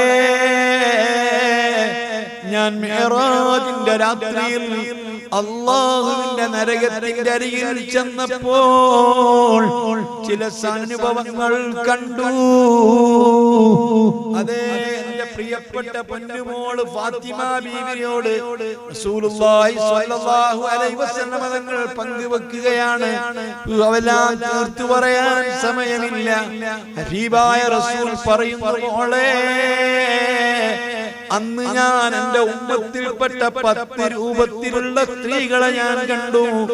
ആ സ്ത്രീകൾ അനുഭവിക്കുന്ന പ്രയാസങ്ങളും ശിക്ഷയും ഞാൻ കണ്ടു. അത് മക്കയിൽ വെച്ചാണ് മിഅ്റാജ് ഉണ്ടായത്. മദീനയിൽ വന്ന് കൊല്ലങ്ങൾ കഴിഞ്ഞിട്ടും ആ കണ്ടതിന്റെ അനുഭവം, ആ കണ്ട രംഗം തങ്ങൾ മറന്നിട്ടില്ല. തങ്ങൾ കരയുകയാ. വർഷങ്ങൾക്ക് മുമ്പ് കണ്ട രംഗമോർത്ത് മുത്തുനബി ഇപ്പോഴും കരയുകയാ. എന്താണെന്നറിയുമോ സഹോദരിമാരെ? അല്ലാഹു അല്ലാഹുവിന്റെ റസൂൽ പറഞ്ഞു, ഞാൻ ഞാൻ നരകത്തിൽ ഒരു പെണ്ണിനെ കണ്ടു. ആ പെണ്ണിനെ ഇതാ അതിന്റെ മുടിയെല്ലാം മേൽപോട്ടാക്കി കെട്ടി തൂക്കിയിട്ടിരിക്കുന്നു. സുബ്ഹാനല്ലാഹ്. വായിൽ കൂടി തീക്കനൽ ഒഴിക്കുന്നു, മലദ്വാരത്തിൽ കൂടി പുറത്തു വരുന്നു, അതിഭയങ്കരമായ ശിക്ഷ അനുഭവിക്കുന്നു. ഇത് ഞാൻ കാണുന്നു. മറ്റൊരു പെണ്ണിനെ കണ്ടു, സ്തനങ്ങൾ രണ്ടും മേൽപോട്ടി പിടിച്ചു കെട്ടിയിട്ടുണ്ട്, കൈകാലുകൾ പരസ്പരം കൂട്ടിക്കെട്ടിയിട്ടുണ്ട്, നരകത്തിൽ കിടന്ന് കത്തുന്നുണ്ട്, വായിൽ കൂടി തീക്കനൽ ഒഴിക്കപ്പെടുന്നുണ്ട്. ഇങ്ങനെ വല്ലാത്ത ശിക്ഷ അനുഭവിക്കുന്നത് കണ്ട് മോളെ, എന്റെ ഉമ്മത്തിൽപ്പെട്ട പെണ്ണുങ്ങളാ, സഹോദരിമാരെ, സമയം കഴിഞ്ഞതുകൊണ്ട് ചുരുക്കുകയാ. ആരാണെന്നറിയുമോ? സുദീർഘമായ ഹദീസിൽ മുത്തുനബി വിവരിക്കുകയാണ്. അതേ, കൃത്യമായിട്ട് നിസ്കരിക്കാത്ത, നിസ്കാരത്തിൽ ചിട്ടയില്ലാത്ത, നിസ്കാരം കറക്റ്റ് പാലിക്കാത്ത, ഷർത്തുകളും ഫർളുകളും ശ്രദ്ധിക്കാത്ത, നിസ്കാരത്തിൽ ശ്രദ്ധയില്ലാത്ത പെണ്ണുങ്ങളാ, അവരെ വായിൽ കൂടി തീക്കനൽ കോരിയിടുകയാ, മലദ്വാരത്തിൽ കൂടി പുറത്തു വരികയാ, തലമുടി മേൽപോട്ട് ചുറ്റി കെട്ടിയിരിക്കുകയാ, കെട്ടി തൂക്കിയിരിക്കുകയാ. നിസ്കാരത്തിൽ ശ്രദ്ധയില്ലാത്ത എത്ര പെണ്ണുങ്ങള്, സമയത്തിൽ നിസ്കരിക്കാത്ത പെണ്ണുങ്ങള്, ഷർത്തുകൾ ഫർളുകൾ പാലിക്കാത്ത പെണ്ണുങ്ങള്, വളരെ പെട്ടെന്ന് നിസ്കരിച്ച് തീർക്കുന്നവര്. അല്ലാഹ് സൃഷ്ടിച്ച റബ്ബിന്റെ മുൻപിലാ, ആരോഗ്യം തന്ന റബ്ബിന്റെ മുൻപിലാ, ഭർത്താവിനെ തന്ന റബ്ബിന്റെ മുൻപിലാ, സുന്ദരമായ ശരീരം തന്ന റബ്ബിന്റെ മുന്നിലാ, മക്കളെ തന്ന റബ്ബിന്റെ മുന്നിലാ, അതേ നല്ല ചർമ്മം തന്ന റബ്ബിന്റെ മുൻപിലാ, നീണ്ട സൗന്ദര്യമുള്ള മുടികൾ തന്ന റബ്ബിന്റെ മുൻപിലാ, റബ്ബിന്റെ മുൻപിലാണ് നിൽക്കുന്നത്. ഒരു 5 മിനിറ്റ് നീണ്ടു നിസ്കരിച്ചോട്ടെ, ഒന്ന് ഷർത്ത് ഫർളുകളൊക്കെ ഒന്ന് പാലിച്ചോട്ടെ, ഒന്ന് സമയത്തിന് കൃത്യമായി നിസ്കരിച്ചോട്ടെ. ചിന്തിക്കുന്നില്ല പെണ്ണേ, എന്തേ നിനക്ക് ഇത്ര വലിയ ധൈര്യം? ആഖിറത്തെ പറ്റി ഇത്ര വലിയ ധൈര്യം, നരകത്തെ പറ്റി ഇത്ര വലിയ ധൈര്യം, റസൂലുള്ള പറഞ്ഞ ശിക്ഷയെ പറ്റി ഇത്ര വലിയ ധൈര്യം? ഈമാനില്ല അല്ലേ? വിശ്വാസമില്ല അല്ലേ? ബോധമില്ല അല്ലേ? ഞാൻ എന്റെ പ്രിയപ്പെട്ട സഹോദരിമാരോട്, മുഅ്മിനാത്തുകളോട്, റബ്ബ് അനുഗ്രഹിച്ചവരോട്, അല്ലാഹുവിന്റെ റസൂലല്ലേ കുഴിച്ചു മൂടപ്പെട്ട സ്ത്രീത്വത്തെ പുനരുദ്ധരിച്ച മുത്ത് മുഹമ്മദ് മുസ്തഫ, തകർന്നറിപ്പണമായ മാനുഷിക മൂല്യങ്ങളെ ഉയർത്തിക്കൊണ്ടുവന്ന മുഹമ്മദ് മുസ്തഫ, യാ മൻ ലം യൽബസുൽ ഹരീർ മുഹമ്മദ് മുസ്തഫ, യാ മൻ ലം യസ്ബഅ ബത്നഹു ബിശ്ശഈർ മുഹമ്മദ് മുസ്തഫ, ഖാതമു മുഫസ്സിർ റിസാലത്തി നബി മുഹമ്മദ് മുസ്തഫ, മുഹദ്ദിദ് ജിഹാത്തുൽ അദാലത്തി നബി മുഹമ്മദ് മുസ്തഫ. അന്നതാ ഈന്തപ്പനക്കുലകളുടെയും മുന്തിരിപ്പൂവള്ളികളുടെയും ശീതളച്ചായയിൽ അന്തവിശ്രമം കൊള്ളുന്ന മദീനായിലെ കോടിക്കണക്കിന് മുസ്ലിം ഉമ്മത്തിന്റെ മനസ്സാകുന്ന മാണിക്യ കൊട്ടാരത്തിൽ രാജകുമാരനായിട്ട് വിലസുന്ന നബി മുഹമ്മദ് മുസ്തഫ, തങ്ങളൊന്ന് കിടന്നോട്ടെ, കബറിലൊന്ന് കിടന്നോട്ടെ, ഒന്ന് സന്തോഷിച്ചോട്ടെ. ഈ തങ്ങൾ ഇവിടുന്ന് പടുത്തുയർത്തിയ, അവിടുന്ന് പഠിപ്പിച്ച ആശയത്തെ നീ കുഴിച്ചു മൂടല്ല, വേദനിപ്പിക്കല്ല, തങ്ങളെ സങ്കടപ്പെടുത്തല്ല. ഈമാൻ കളഞ്ഞു കുളിക്കല്ല, തകർന്നു പോകല്ല, ദുഷിച്ചു പോകല്ല, ഈമാൻ തെറ്റിപ്പോകല്ല.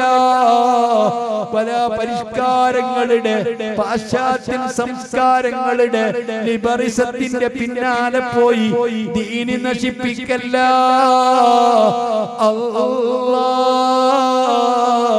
ഹബീബിനെ പറ്റി പറയാൻ, ഹബീബിനെ പറ്റി പഠിക്കാൻ, അല്ലാഹുവിനെ അറിയാൻ, അവനെ പറ്റി ചിന്തിക്കാൻ, അവനെ പറ്റി പറയാൻ, അവന്റെ കൽപ്പനകൾ അനുസരിക്കാൻ, അവൻ വിരോധിച്ചത് കൈയൊടിയാൻ, അവസാനം അല്ലാഹ് എന്ന മഹൽവചനം പറഞ്ഞുകൊണ്ടൊന്ന് കണ്ണടച്ചു കിട്ടാൻ, മരിച്ചു കിട്ടാൻ, ഈമാനൊന്ന് രക്ഷപ്പെടാൻ ഞങ്ങൾക്ക് തൗഫീഖ് നൽകല്ലാ. ഉദക്കം ചെയ്യണേ അല്ലാ, കബൂലാക്കണേ അല്ലാ, ഈമാൻ ഏറ്റിത്തരണേ അല്ലാ. ആഖിർ സമാനിന്റെ ബലാവുകളിൽ നിന്ന്, മുസീബത്തുകളിൽ നിന്ന്, ദുരന്തങ്ങളിൽ നിന്ന്, കഷ്ടങ്ങളിൽ നിന്ന്, നഷ്ടങ്ങളിൽ നിന്ന്, പ്രകൃതിക്ഷോഭങ്ങളിൽ നിന്ന്, മാരകരോഗങ്ങളിൽ നിന്ന് ഞങ്ങൾക്ക് സലാമത്ത് നൽകണേ അല്ലാ, രക്ഷിക്കണേ അല്ലാ. നിന്റെ റഹ്മത്ത് കൊണ്ട്, നിന്റെ അപാര റഹ്മത്ത് കൊണ്ട്, നിന്റെ കാരുണ്യം കൊണ്ട് ഞങ്ങളെ ഒന്ന് ഏറ്റെടുത്ത് രക്ഷിക്കണേ അല്ലാ. ഈമാൻ സലാമത്താക്കണേ അല്ലാ. ആരെല്ലാം ഞങ്ങളോട് ദുആ കൊണ്ട് വസിയത്ത് ചെയ്തിട്ടുണ്ട്, ആർക്കൊക്കെ ഞങ്ങൾ ദുആ ചെയ്യേണ്ടതുണ്ട്, എന്തെല്ലാം കാര്യങ്ങൾക്ക് വേണ്ടി പ്രാർത്ഥിക്കാൻ പറഞ്ഞവരുണ്ട്, ഞങ്ങൾക്ക് വേണ്ടി ദുആ ചെയ്യുന്നവരുണ്ട്. ഈ മജ്ലിസിൽ സംബന്ധിച്ചവർ, ഇതിന് സഹായിച്ചവർ, പള്ളിക്ക് സഹായിച്ചവർ, ബാത്റൂം നിർമ്മാണത്തിന് സഹായിച്ചവർ, ആരൊക്കെ എന്തെല്ലാം പ്രതീക്ഷയോടുകൂടി സഹായിച്ചവർ, എല്ലാവരുടെയും എല്ലാ ഹലാലായ ഉദ്ദേശങ്ങളും നിറവേറ്റണേ അല്ലാ. നിന്നെ അറിയാൻ, നിന്നെ പറ്റി പറയാൻ, നിന്നെ പറ്റി പഠിക്കാൻ, നിന്റെ ദീനിനെ ഖിദ്മ ചെയ്യാൻ, അവസാന ശ്വാസവും തീരുന്നത് വരെ തൗഫീഖ് നൽകണേ അല്ലാ. اللهم اغفر أمة محمد، اللهم ارحم أمة محمد، اللهم أكثر أمة محمد، اللهم أعز أمة محمد، اللهم فرج عن أمة محمد، اللهم بارك في أمة محمد، اللهم بارك في مجالس أمة محمد، اللهم تقبل من أمة محمد واشرنا في زمرة محمد بحق محمد وآل محمد وصحاب محمد. ربنا اغفر لنا إنك غفور لم تزل، وارحمنا إنك رحيم لم تزل، والتف بنا إنك لطيف لم تزل. ربنا تقبل منا إنك أنت السميع العليم، وتب علينا إنك أنت التواب الرحيم. بفضله صلى الله على محمد صلى الله عليه وسلم، صلى الله على محمد صلى الله عليه وسلم. എല്ലാവരും അവനവന്റെ കൈയിലുള്ള സദഖ എല്ലാവരും സ്ത്രീകളുടെ ഭാഗത്തേക്ക് വക്കറ്റ് പോകുന്നു. പരമാവധി എല്ലാവരും സഹായിക്കണം.